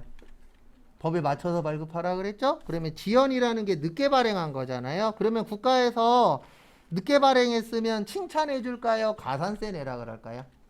가산세 내라 그래요. 그래서 무슨 발급 가산세? 지연 발급. 그래서 가산세 내셔야 됩니다. 가산세는 항상 언제 내는 거라고요? 말 잘 들었을 때, 말 안 들었을 때, 말 안 들었을 때. 그래서 국가가 말 안 들었을 때 할 수 있는 방법은 두 가지밖에 없어요. 돈 더 낼래, 갔다 올래. 이거밖에 없습니다. 근데 우리 세법은 일반적으로 돈 관련된 거니까 세금을 더 내라. 그걸 무슨 세라 그런다고요? 가산세라고 표현합니다. 그 다음에 두 번째 신용카드 현금용 그 다음에 하나씩 넣을게요. 요거 먼저 넣을게요. 1번에 3억에 얼마요? 3천. 그래서 3억에 3천 넣으시고 그 다음에 두 번째는 지연 발급입니다. 가산세는 몇 번 가서 넣으셔야 돼요? 26번. 지연 발급은 쉬워요. 왜냐면 여기 보십시오. 여기 지연 발급이라고 써있죠. 62번에. 그리고 우리 안 배운 거는요. 무조건 다 공급가액이에요. 우리 연습했었던 거 있죠? 그거 빼놓고는 무조건 다 무슨 가액이라고요? 공급가액. 그러면 여기에다가 얼마 지연 발급했대요? 2천만 원. 이러면 가산세는 끝이에요. 설명 한번 더 드릴 거예요. 그래서 62번에다가 얼마 치면 된다고요? 2천. 그래서 여기 제가 번호까지 적어 놓을게요. 62번. 그리고 한 번 더 설명 드릴게요. 어저께 했었던 것까지 해서 하나 더 설명을 좀 드리도록 하겠습니다. 지연 발급은 몇 번에다 넣는다고요?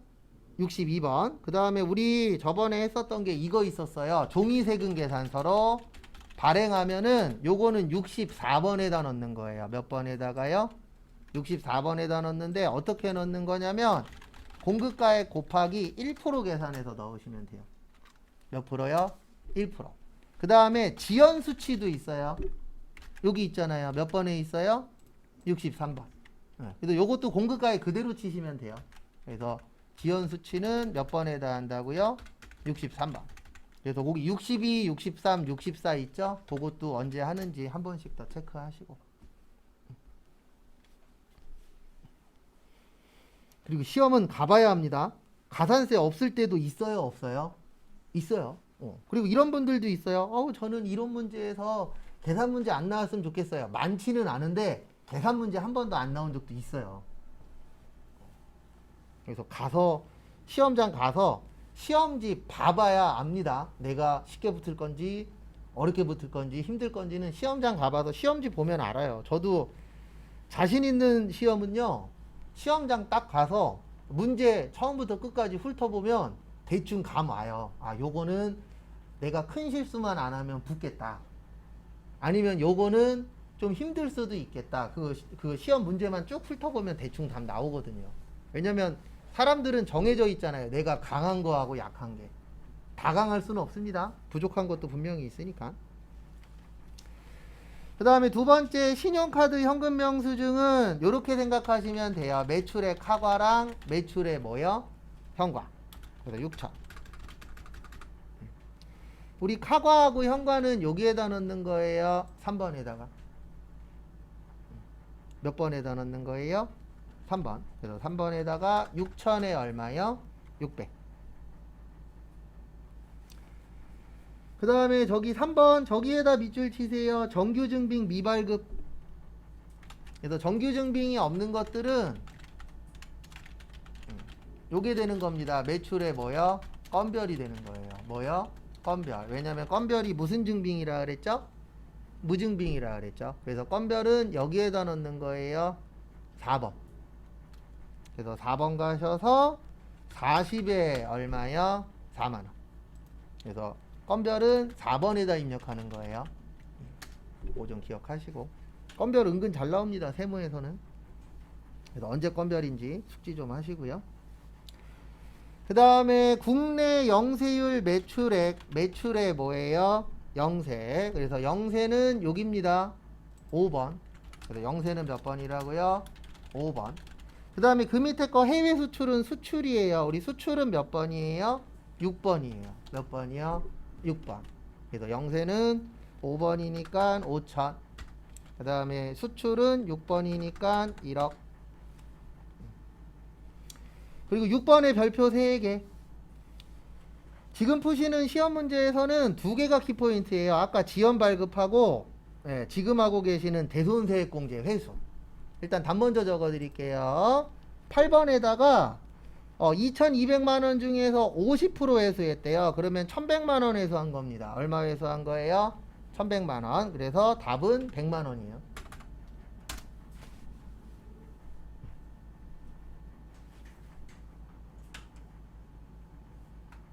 그리고 이제 부연 설명 할 겁니다. 그래서 얼마라고요? 100만원. 왜 100만원이냐면 앞에 보시면 100만원인 이유 설명드릴게요. 이거는 계산할 줄 아셔야 돼요. 2200만원에 몇 프로 회수했대요? 50%. 그러면 1100이죠. 근데 얘가 부가세 뭐예요? 포함이에요. 그러면 나누기 110 곱하기 몇이요? 100 하면은 1000만원 나와요. 그러면 1000만원은 공급가액. 그러면 세금은 얼마예요? 100만원이겠죠. 근데 이거 아마 마이너스를 쓰신 분들 많으실 거예요. 마이너스를 쓰려면은 대손세 공제를 대손세 공제에 해당된다 이렇게 나와야 돼요. 뭐 해당이나 뭐 대손세 공제 뭐 처리하시오 뭐 이런 식으로 나와야 돼요. 근데 지금 여기는 거기 거기 6번 문제 보시면 대손세 공제는 이미 받았대요. 받았던 거를 뭐 했대요? 회수했대요.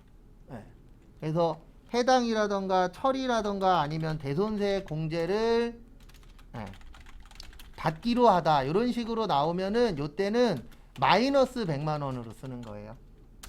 근데 지금은 대손세 공제를 받아야 돼요? 회수했대요? 회수했다 그랬죠. 그래서 회수했다라고 나오면 그냥 100만원이에요. 이 차이점 한 번 더 설명드릴 거예요.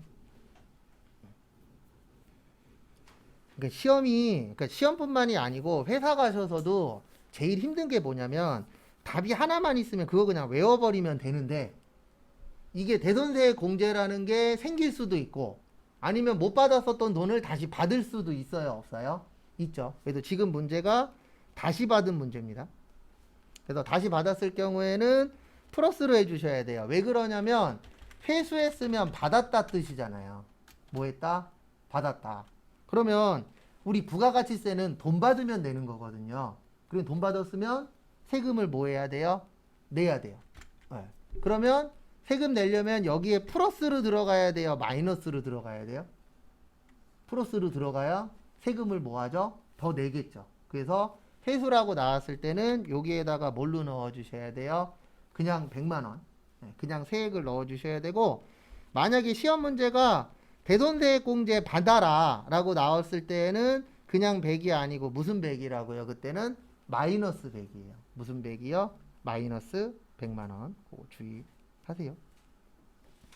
그리고 아직 안 끝났습니다. 이제 밑에 것도 해야 돼요. 매입자료. 요거 매입자료까지 하고 그 다음에 쉴게요. 거기 보시면 전자세금 계산서 과세 일반 매입액에다가 이렇게 적어주세요. 매입과세의 일반. 그래서 매입과세의 일반.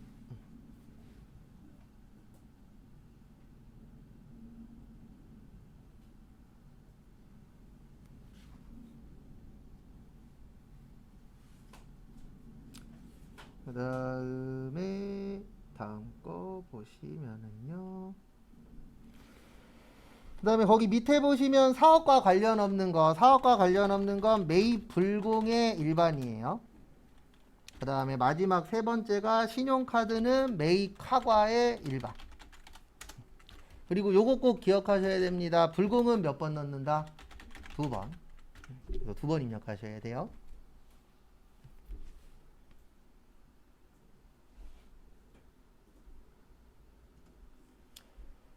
그래서 이렇게 해주시면 될 것 같습니다. 어떻게 하시냐면은 일단 여기 10번에다가 3억에 3천 치고요. 그 다음에 아까 제가 불공은 몇 번 넣어야 된다 그랬어요? 2번. 불공은 여기에다 넣는 거예요. 16번 찍고 50번.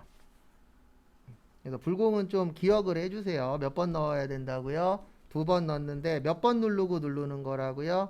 16번 찍고 그 다음에 50번 눌러서 여기에다가 등록을 해주시면 될 것 같습니다. 그래서 50번에다가 2000에 얼마요? 200. 그리고 아까 저기 3억 넣을 때 2천만원 들어가 있어요. 그래서 3억에 이미 2천만원은 포함되어 있고 나머지 금액만 넣어주시면 될 것 같습니다.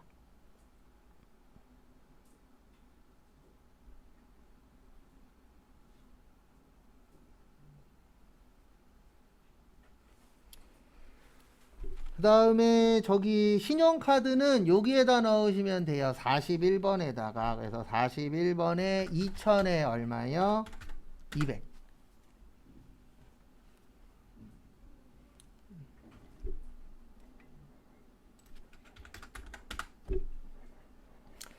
그 다음에 마지막으로 여기 예정신고 미환급세액 얼마 있죠? 300만원 있죠? 얼마 있어요? 300. 그래서 예정신고 미환급에다가 300. 그래서 여기 424만원이 나오면 맞는 겁니다. 그리고 시험장 갔을 때 이거 맞았나 틀렸나 적어 갖고 와야 되잖아요. 왜냐면 그날 저녁에 답안이 뜨니까. 그래서 제가 하나 팁을 드리면 이거 적어 갖고 오세요. 나오실 때 여기 제일 마지막 금액 있죠? 이거 적어 갖고 나오세요. 그 다음에 답지에 보면은 그림으로 뜨거든요. 그럼 거기에 요 금액이 맞으면 웬만하면 맞았다라고 보시면 돼요. 왜냐면 어차피 딴 거 틀리면 여기 금액 달라지잖아요. 그래서 시험지 가지고 나올 수 있다 그랬어요. 그래서 그 시험지에다가 요거 적어 갖고 나오세요. 그러면 그거 보고 확인하시면 됩니다. 그 다음에 잠깐만 쉬었다가 12시 반에 결산하고 뒤에 거 풀게요. 그리고 입력 못하신 그 다음에 요거 하나 보여드려야지. 잠시만요. 이거 나갈 때 뭐 누르셔야 되죠? 얘 눌러야 되죠. 그리고 이제 원래 다시 들어가면 떠야 되는데 안 떠요. 이거 교육용에서 저장이 안 될 때가 있어요. 그래서 안 뜬다 그래서 얘 안 누른 거 아닙니다. 그래서 시험 볼 때는 꼭 나갈 때 뭐 누르세요? 얘 누르세요. 그래서 교육용이 이게 저장이 일부만 되거나 그렇더라고요. 요게 좀 단점. 그 다음에 잠깐만 쉬었다가 12시 반에 보도록 하겠습니다.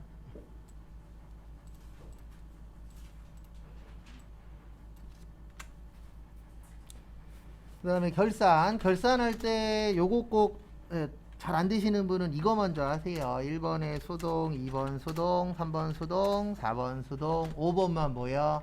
자동. 그리고 요것도 항상 기억하시고 성급 비용, 선수 수익, 미수 수익, 미지급 비용. 그 다음에 헷갈리실 땐 증가시키라고요, 감소시키라고요? 감소. 그 다음에 자산부채 자본이면 올해 거, 수익 비용이면 언제 거요? 내년 거. 그래서 저기에다가 밑줄 치세요. 소모 그 가로에 보시면 자산으로 회계 처리.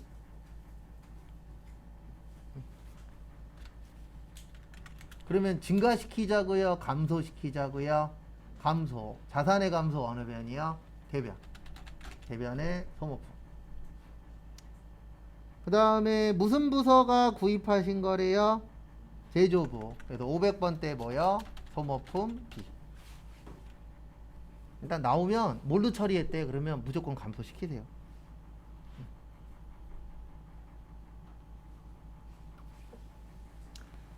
그 다음에 거기 보시면 240만원 중 결산일까지 사용하지 못하고 저기에다 밑줄 치세요. 남아있는 60만원.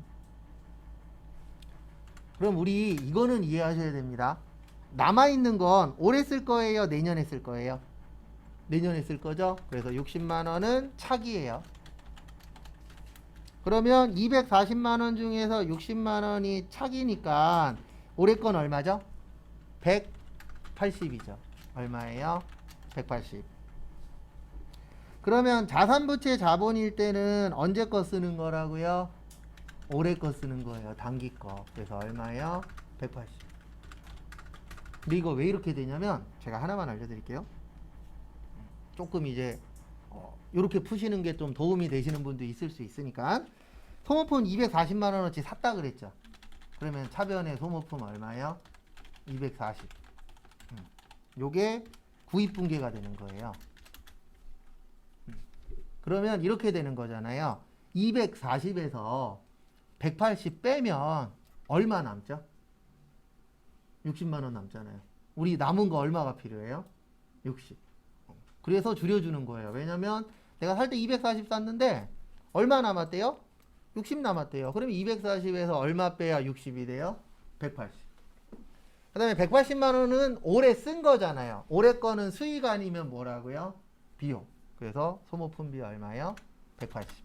근데 헷갈리시면 외워서 푸는 것도 나쁘지 않아요. 제가 설명은 여러 가지로 드릴 거예요. 근데 본인에 맞는 걸로 하나만 하세요. 그래서 나는 외워서 푸는 게 확률이 더 높아. 그러면 외워서 연결만 시키세요. 근데 저는 이제 설명을 드려야 되는 입장이다 보니까 무조건 외워서 푸세요 이렇게밖에 설명은 못 드리고 이해하는 방법도 설명드려야 되니까 좀 다양하게 설명을 할 겁니다. 그 다음에 2번 저기에다 밑줄 치세요. 대변.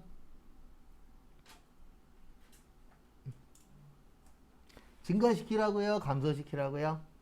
감소. 우리 대변에 있는 건 어느 변으로 보내야 되죠? 차변. 차변에 있는 건 어느 변으로 보내야 돼요? 대변. 그러면 대변에 뭐가 있대요? 현금, 과부족. 그 다음에 차변에 뭐요? 현금, 과부족이겠죠. 왜냐면 대변에 있는 건 어느 변으로 보낸다? 차변으로. 차변에 있는 건 어느 변으로 보낸다? 대변으로. 그 다음에 거기 보시면 현금 과부족은 결산 시에 뭐 아니면 뭐라 그랬죠? 자비익 아니면 접손실이라 그랬어요. 이거 자비익이에요. 5만원.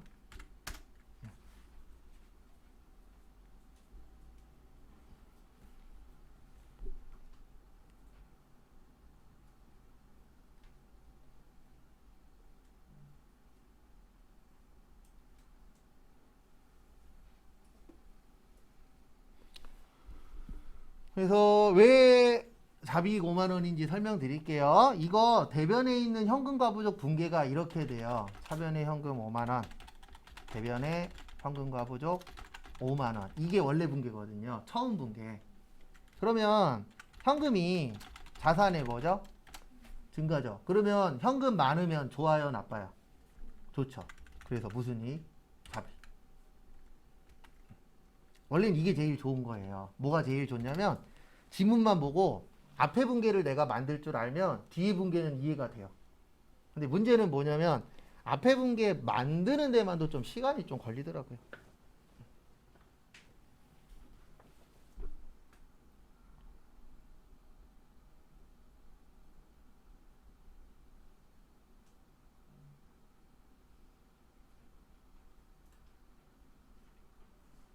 그래서 참고하시고.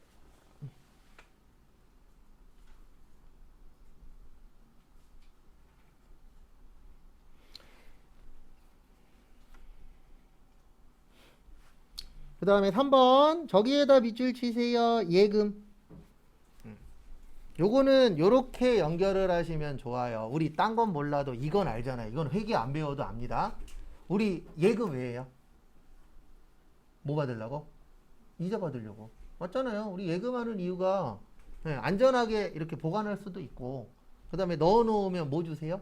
이자 주잖아요. 우리나라는 왜냐면 플러스 이자니까. 이자율이 우리나라는 플러스잖아요. 외국에 마이너스 이자율이 있어요. 마이너스 이자율인 나라들은 은행에다 넣어놓으면 수수료로 빠져요. 보관료식으로 해서 이자가 오히려. 근데 우리나라는 아직 플러스 이자율이니까 통장에다 넣어놓으면 뭐를 받을 수 있어요? 이자 받을 수 있죠. 우리 받는 이자 뭐라 그래요? 이자 수익. 그 다음에 얼마 예금했냐면 좋겠어요. 3억. 그 다음에 곱하기 몇 프로요? 1%. 그리고 저기에다가 동그라미 치세요. 월할 계산.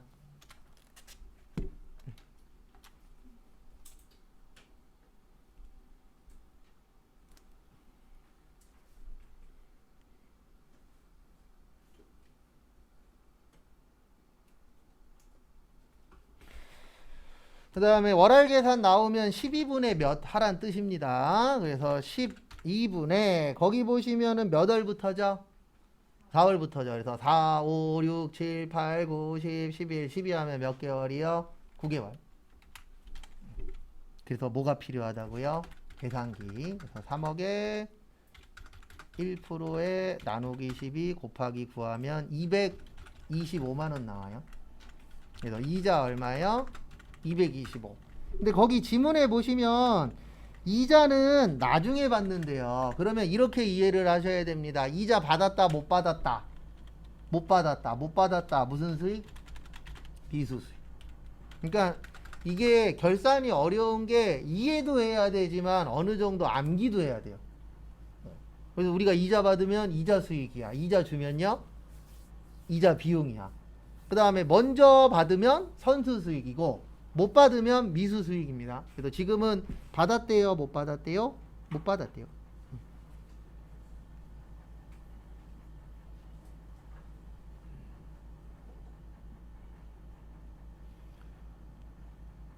그 다음에 4번 또 저기에다 밑줄 치세요. 달러. 맨날 똑같습니다. 외화 나오면 두 가지. 외환 차익, 외환 차손은 실제. 외화 환산 이익, 외화 환산 손실은 결산할 때.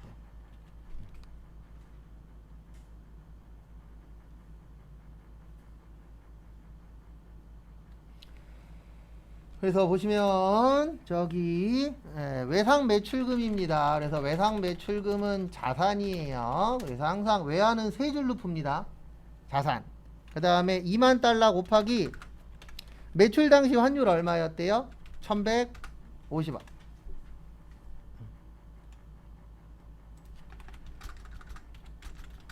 그래서 2300.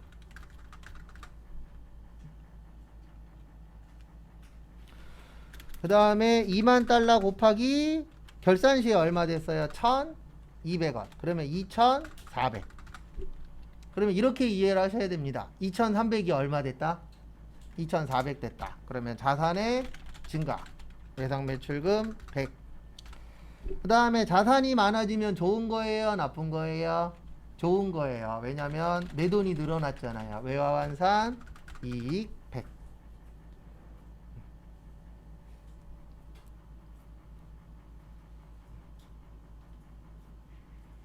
근데 평가라는 건 아직 내 돈은 아닙니다.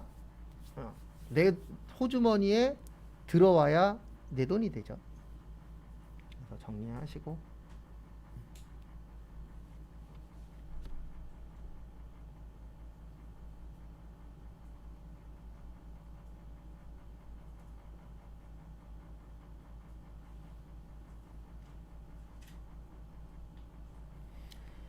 그 다음에 5번 보시면 저기에다 밑줄 치세요. 충당. 우리 공부할 때 충당 들어가는 건 두 가지가 있습니다. 몇 가지가 있어요? 두 가지.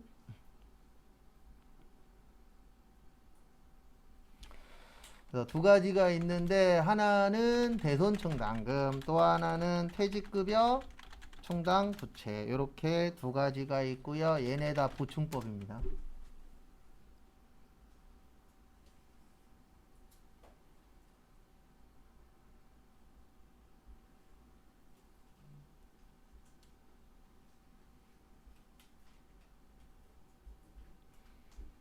그래서 무슨 법이라고요?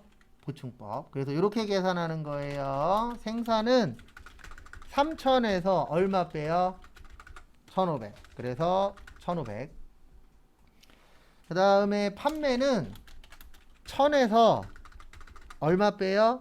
1,300 빼요. 그래서 얘는 마이너스 얼마요? 300. 마이너스 처음 보죠? 이거 하나밖에 없어요. 마이너스는 그냥 마이너스로 넣으시면 돼요. 그래서 이렇게 넣으시면 됩니다. 여기가 결산자료 입력이죠. 자동이. 그래서 몇 월에서 몇 월이요? 1월에서 12월. 가셔서 여기 퇴직급여 1200, 500번 때는 1500. 그 다음에 여기 800번 때 넣으실 때 주의하셔야 되는 건 마이너스예요. 그래서 마이너스 얼마요? 300. 그래서 마이너스 나오면 마이너스 넣으시면 됩니다. 그리고 마지막에 꼭 무슨 추가? 전표 추가.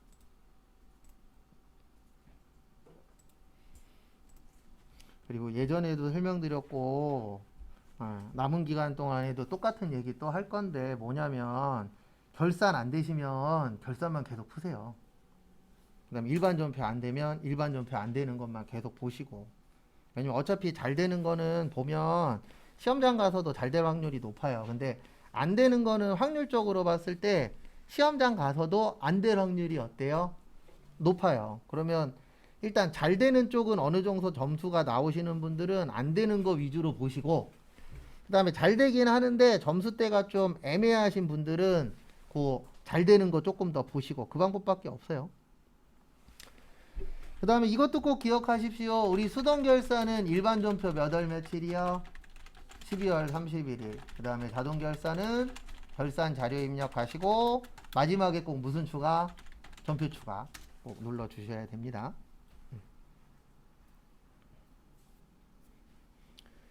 그 다음에 원천징수.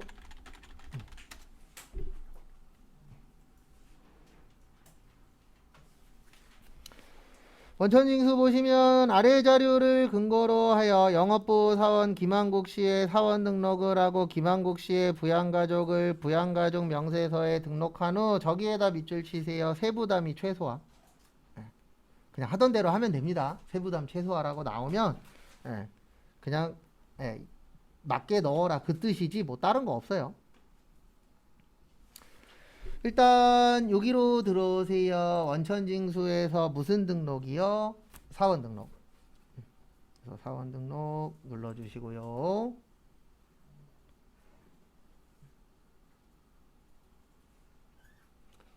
그 다음에 밑에다가 몇 번으로 넣으셔야 돼요? 100. 잠시만요. 몇 개 맞나? 맞구나. 그래서 105번. 그 다음에 저기 김한국. 그 다음에 790-26-1066-752. 그 다음에 2022년 몇 월 며칠이요? 1월 1일. 그리고 생산직일 땐 여기 꼭 생각하시고, 지금은 무슨 직이죠? 영업부니까 사무직이잖아요. 그러면 여기 10번은 신경 쓸 거 있다 없다? 없다. 그리고 주소 없죠? 그 다음에 부양가족 명세에 오셔서 저기에다 일단 밑줄 쳐주세요. 연간 총급여 6천만원. 솔직히 지금 문제하고는 큰 연관은 없어요. 본인은 얼마 벌든 상관없습니다. 그 다음에 두 번째 나여성님 저기에다 밑줄 치세요. 사업소득 금액 500. 그래서 배우자 나여성. 그 다음에 82122620841552. 이분은 여예요 부예요? 부죠. 왜요? 돈 벌어서. 얼마 벌었어요? 사업소득 금액 500만원. 얼마 넣으면 안 된다고요? 100만원. 우리 소득 이렇게 외웠잖아요. 소득 금액 얼마요? 100만원. 그 다음에 총급여 얼마요? 500.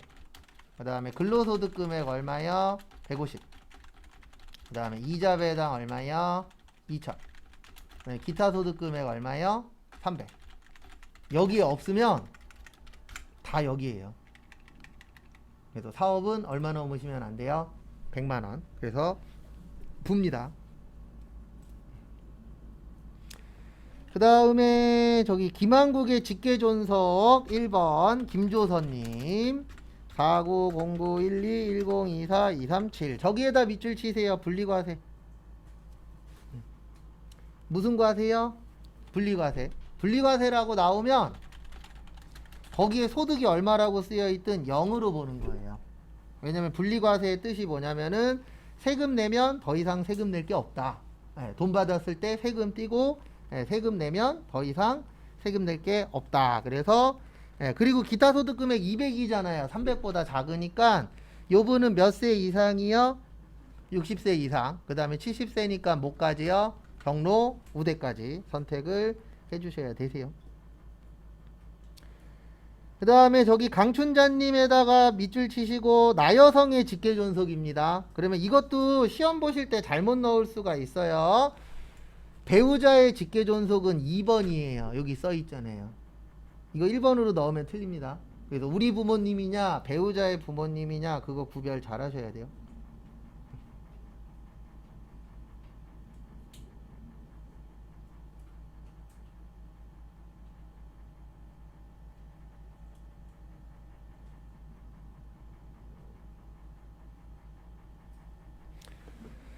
그래서 2번에 강춘자님, 그 다음에 511-213-2039-520. 그 다음에 저기에다가 밑줄 치세요. 별거 중. 별거 상관없습니다. 그래서 형제 자매만 동거 중이에요. 나머지는 별거 중이어도 됩니다. 따로 사셔도 공제 받을 수 있어요. 그래도 이런 분들 있잖아요. 부모님이랑 따로 살아. 그래도 공제 내가 받을 수 있어요. 근데 조심하셔야 되는 게 돈 버시면 안 됩니다. 여기에서 돈 벌면 안 되는 것 중에 제일 조심하셔야 되는 게 임대사업 하고 계시면 안 돼요. 그러니까 건물주야. 아니면 내가 조그만 거 뭐 하나 갖고 있어. 그래서 그거 가지고 임대사업 하시는 분들은 소득금에 걸리기 때문에 돈 안 벌고 그냥 쉬고만 계셔야 돼요. 그런 분들만 되는데 되기가 쉽진 않습니다. 왜냐면 그 소득 금액이 엄청나게 크진 않잖아요. 그래서 소득이 있으시면 거의 불가능하다라고 보시면 돼요. 그 다음에 요분 됩니다. 왜냐면 양도소득 금액 100만원이잖아요. 100만원보다 작으면, 그러니까 100만원까지는 금액은 신경 쓰실 거 없어요. 그래서 60세 이상의 경로우대. 그 다음에 직계 비속 우주 170624093-923 저기에다 밑줄 치세요. 장애인. 그럼 이거 입력하는 방법은 두 가지가 있어요. 앞에 보시면은요. 하나는 여기를 그냥 장애인으로 잡으세요. 이렇게 하셔도 되고, 또 하나는 20세 이하에 여기만 뭘로 잡으시면 돼요? 장애인. 둘 다 맞게 해줍니다. 왜냐면 어차피 둘 다 똑같아요. 금액은. 두 개 다 맞게 해주는데 저는 설명드릴 때 이렇게 설명드릴 거예요. 여기 장애인은 언제만 쓸 거냐면 21살 이상, 그 다음에 59세 이하, 그 나이에 해당 사항 없을 때만 저는 장애인을 씁니다. 그래서 저는 20세 이하의 장애인 이렇게 체크를 해서 보여드릴 거예요. 그 다음에 김관우 1909123057-619 20세 이하만. 그 다음에 둘 다 자녀는 들어가면 안 돼요. 왜냐면 자녀는 7세 이상이라 그랬잖아요. 그래서 나이가 어리니까 자녀는 안 되고, 마지막으로 형제자매 김부산 81092610678775 저기에다 밑줄 치세요. 중증 환자. 그래, 중증 환자면 장애인인데 조심하셔야 되는 거, 여기 장애인 하면은 장애인은 꼭 여기 눌러 주셔야 돼요. 여기 번호. 그래도 중증 환자니까 몇 번이에요? 3번. 이거 안 바꾸면 틀립니다. 여기 아무리 장애인 했어도 요 번호 안 맞으면 틀려요. 그래서 장애인은 1번, 국가유공자는 2번, 중증 환자는 몇 번이요? 3번. 요거 꼭 맞게 변경해 주시고, 그 다음에 마지막 문제 연말정산. 다음은 사원 김미영의 연말정산을 위한 국세청 제공자료와 기타 증빙 자료이다. 부양가족은 제시된 자료 이외에는 소득이 없고 김미영과 생계를 같이 하고 있다. 연말정산 추가자료 입력 메뉴에 저기에다 밑줄 치세요. 부양가족. 그래서 부양가족 탭을 수정하고 그 다음에 연말정산 입력 탭을 작성하시오. 그러면 일단 여기로 들어오세요. 요거 이제 나가시고 여기 연말정산 들어오셔서 몇 번 치세요? 111번. 그래서 김미영님 열어주시고요. 그 다음에 제일 먼저 부양가족 먼저 가도록 하겠습니다. 그래서 부양가족 오셔서 세대주는 상관없어요. 거기 6,300에다 밑줄 치시고 이거 왜 나왔냐면은요. 이것 때문에 나왔어요. 총급여 7천만원 이하가 두 가지가 있거든요. 시험에 나오는 거에. 하나는 월세. 그래서 월세는 7천만원 이하여야 되고 무슨 자여야 돼요? 무주택자. 그 다음에 두 번째로 산후조리원. 산후조리원 200만원 한도라 그랬죠? 근데 7천만원 넘으면 안 해줍니다. 요 두 가지는. 그런 부분도 좀 봐두셔야 돼요. 왜냐면 언제 어떻게 낼런지 아무도 몰라요. 이게 시험인지라 언제 어떤 문제를 낼지 뭘 낼지 아무도 모르기 때문에 조심하셔야 돼요.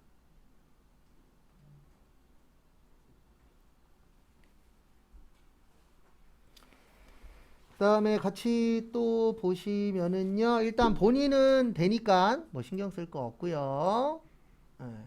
그 다음에 두 번째 저기 부친 김철수님 저기에다 밑줄 치세요. 소득금액 2천 얼마 넘으셨죠? 100만원 넘었죠? 그래서 김철수님은 부예요. 얼마 넘어서요? 100만원 넘어서.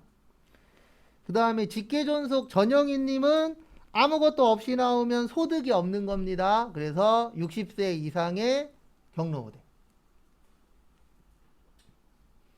그 다음에 박문수도 소득이 없죠? 그러면 20세 이하의 뭐요? 자녀. 그 다음에 마지막으로 분수도 몇 세 이하예요? 20세 이하. 끝. 그 다음에 연말정산으로 넘어가도록 하겠습니다. 그래서 한 번 더 설명드리면 저기 직계존속 그 김철수님만 안 돼요. 왜 안 되냐면 뭐 버셔갖고 안 돼요. 돈 벌어서. 그래서 200만원이 돼버리면 100만원보다 크잖아요. 그래서 돈 벌어서 안 된다. 그거 좀 봐두시고. 그 다음에 연말정산으로 넘어가도록 하겠습니다. 첫 번째 본인 좀 이렇게 좀 안 냈으면 좋겠는데 뭐 어쩔 수 없이 저희가 나오는 대로 해야 되니까요. 종교단체 돼요 안 돼요? 돼요. 안보험료 돼요 안 돼요? 돼요. 의료비 돼요 안 돼요? 돼요. 필라테스? 안 돼요. 학원비는 누구만 가능? 미취학 아동만. 그리고 본인은 저거 가능합니다. 직업능력 훈련시설은 가능해요. 지금 여러분들이 수업 듣고 있는 뭐 직업전문학교나 그래서 국가에서 그 지원 나오는 수업이 있잖아요. 그거는 가능합니다. 그 다음에 신용카드 돼요 안 돼요? 돼요. 그 다음에 거기에 있는 거 대중교통도 되고 그 다음에 현금영수증도 되는데 신용카드 이렇게 나오면 꼭 이렇게 나눠주세요. 대중교통 200. 그 다음에 도서구입 얼마요? 70. 그 다음에 신용카드 얼마냐면 730. 그 다음에 현금영수증 얼마예요? 네, 675만원. 그 다음에 저기 전통시장 얼마요? 300. 요렇게 나누어 놓으세요. 저도 여러분하고 같은 생각입니다. 불편하죠? 근데 이건 알고 계셔야 돼요. 시험장에선 불편하든 뭐하든 일단 풀어야 되기 때문에 이렇게 다 쪼개주셔야 돼요. 그래서 저도 이 문제 마음에 안 드는데 이렇게 잘 냅니다. 은근. 왜냐면 시험은 우리를 괴롭히는 거라. 우리 편하려고 시험 보는 거 아니잖아요.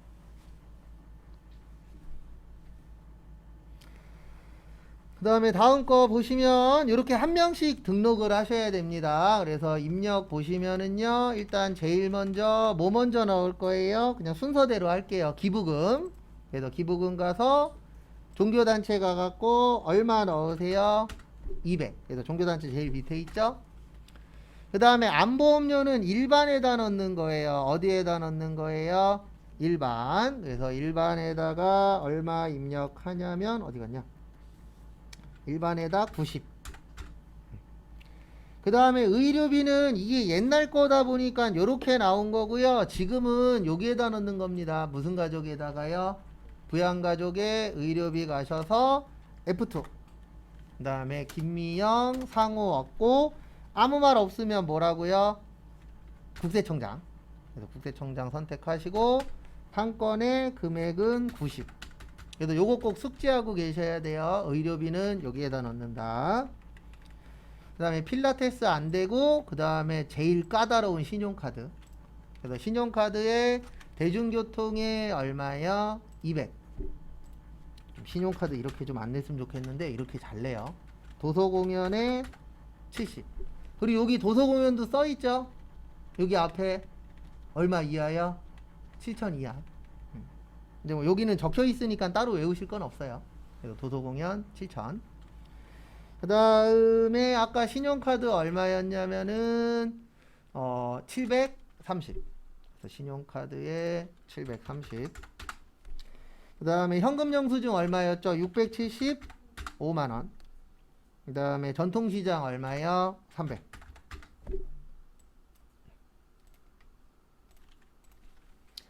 그 다음에 이제 두 번째 김철수님. 종교단체 되고요. 노인학교 안 돼요. 왜 안 되냐면 직계 존속은 뭐만 가능해요? 장애인 교육. 거기 장애인 교육비라고는 안 돼 있잖아요. 노인학교라고만 되어 있지. 이런 건 안 됩니다. 다. 그래서 장애인 교육비 아니면 안 되세요. 근데 종교단체는 돼요. 아 잠시만요. 아 저기에다 밑줄 치세요. 죄송합니다. 종교단체도 이거 안 돼요. 왜 안 되죠? 예, 위에 보시면 뭐 벌었죠? 돈 벌었죠? 예, 그래서 종교단체도 안 됩니다. 그리고 이거 이렇게 기억하세요. 소득이 있으면 뭐만 가능? 예, 의료비만 가능. 위에 보면은 거기 소득 있잖아요. 그래서 소득이 있으면 뭐만 된다? 의료비만. 그것도 같이 좀 봐주시기 바랍니다. 깜빡하면 또 잘못 알려드릴 뻔했네요. 위에 보시면 소득이 100만원 넘었죠?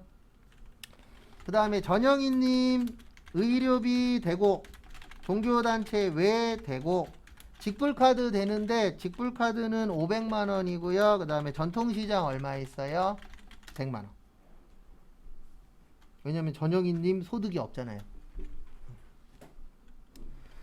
그래서 이렇게 넣어주시면 됩니다. 의료비는 항상 여기에요. 어디 갔냐? 부양가족 가셔서 여기 밑에다가 F2. 그 다음에 전영희님 국세청장의 한 건에 얼마였냐면 60. 그 다음에 종교단체 외 지정기부금은 여기 있어요. 여기 종교단체 외, 종교 외에다가 넣어주시면 됩니다. 종교 외에다가 얼마 넣으시면 돼요? 20. 그 다음에 카드. 카드 가셔서 직불카드에 얼마라고요? 500. 그 다음에 전통시장 갔더니 300 있어요. 그러면 300에다가 100 더해서 얼마 넣으셔야 돼요? 400. 그러니까 항상 넣는 난에 금액이 있으면은 어떻게 하시라고요? 합쳐주시면 됩니다. 그래서 아까 금액이 있었으니까 합치시고. 그 다음에 방문수. 그리고 이 원천징수 하실 때는 연말정산 하실 때는 정신 바짝 차리셔야 돼요. 왜냐면 뭔 장난을 칠런지 모르니까. 어려워서 틀린다라기보단 어느 정도 문제 풀어보신 분들은 실수로 틀리는 경우들이 종종 있어요. 왜냐하면 말장난이 좀 있어서 가끔씩. 일단 중학교 등록금 되고요. 그 다음에 교복구입비 됩니다. 교복구입비 얼마까지 된다고요? 50만원까지. 근데 30이니까 당연히 되는 거고요. 25만원이니까. 그 다음에 의료비 되고요. 시력보정용 안경도 되는데 네. 얼마까지 된다고요? 네, 이것도 50만원까지. 그 다음에 상해보험 되고요. 현금영수증 됩니다. 근데 이거 약간 저기에다가 밑줄 치세요. 도서구입비. 이거 좀 헷갈리게 줬는데 제가 좀 이따 설명드릴게요. 되는 건 맞아요. 되는 건 맞는데 두 개가 겹칠 때는 어디에다 넣는 건지 설명을 좀 드릴게요.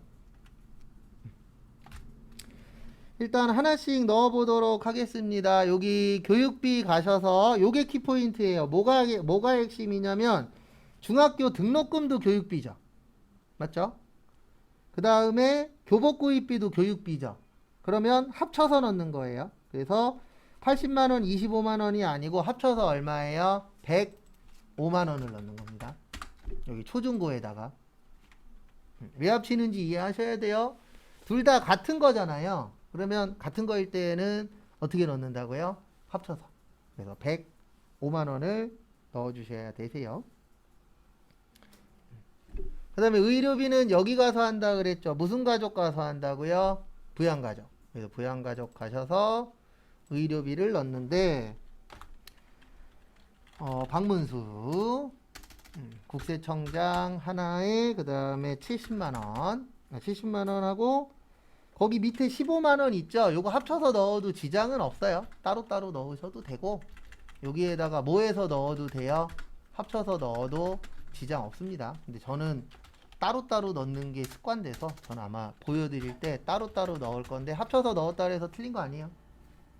왜 틀린 거 아니냐면 이게 일반적으로 저기 영수증으로 뜰 때 합쳐서 나오는 경우들이 있거든요. 그래서 합쳐서 나오면은 합쳐서 썼어도 지장은 없습니다. 그 다음에 저기에다가 그 다음에 의료비 의료비 된다 그랬죠. 그래서 의료비 넣었고 그 다음에 상해보험료 보험료는 여기입니다. 연말정산에서 여기 얼마 있죠 지금? 90만원 있죠. 90만원에 18만원 더하면 얼마예요? 108만원. 그래서 칸에 있을 때는 꼭 합쳐서 넣어주시고요. 그 다음에 현금영수증인데 여기 잠깐 보세요. 여기 보시면 현금영수증 몇 프로죠? 30%예요. 몇 프로예요? 30%. 도서공연 몇 프로죠?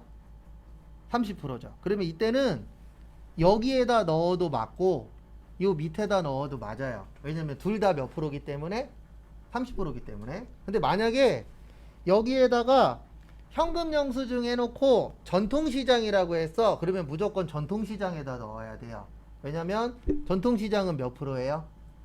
40%니까. 그래서 두 가지가 겹칠 때에는 무조건 높은 퍼센트에다 넣어주셔야 돼요. 근데 지금은 어차피 둘 다 몇 프로죠? 30%죠. 그러면 둘 중에 하나에다가만 넣어도 맞게 해줍니다. 근데 둘이서 겹쳤는데 퍼센트가 뭐 할 때는요, 높은 게 있을 때는 높은 쪽에 넣어주셔야 돼요. 왜냐면 거기 지분에 세부담을 최소화시킨다라고 되어 있어요. 네 번째 줄 가로에 보시면. 그래서 최소화시킨다는 얘기는 많이 뺀다는 얘기거든요. 그러면 30%보다 40%가 높잖아요. 근데 지금은 겹치니까 어느 쪽에 넣어도 둘 다 답으로 인정해 줍니다. 그래서 저는 여기 현금영수증에다 넣을게요. 근데 밑에 도서공연에다 넣어도 지장은 없어요. 두 개가 똑같을 때에는. 그래서 675만원에다가 25만원에서 700 이라고 치셔도 되고 아니면 여기에다 합치셔도 돼요. 70만원에다 25만원 합쳐서 얼마라고 쓰셔도 돼요. 95만원도 틀린 건 아닙니다. 그건 참고하시고.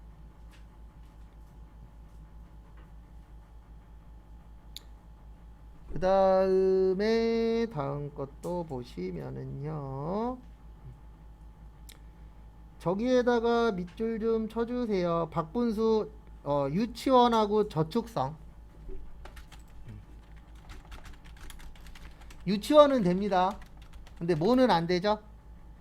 저축성은 무조건 안 돼요. 누가 했든 어디에 했든 저축성은 무조건 안 되세요.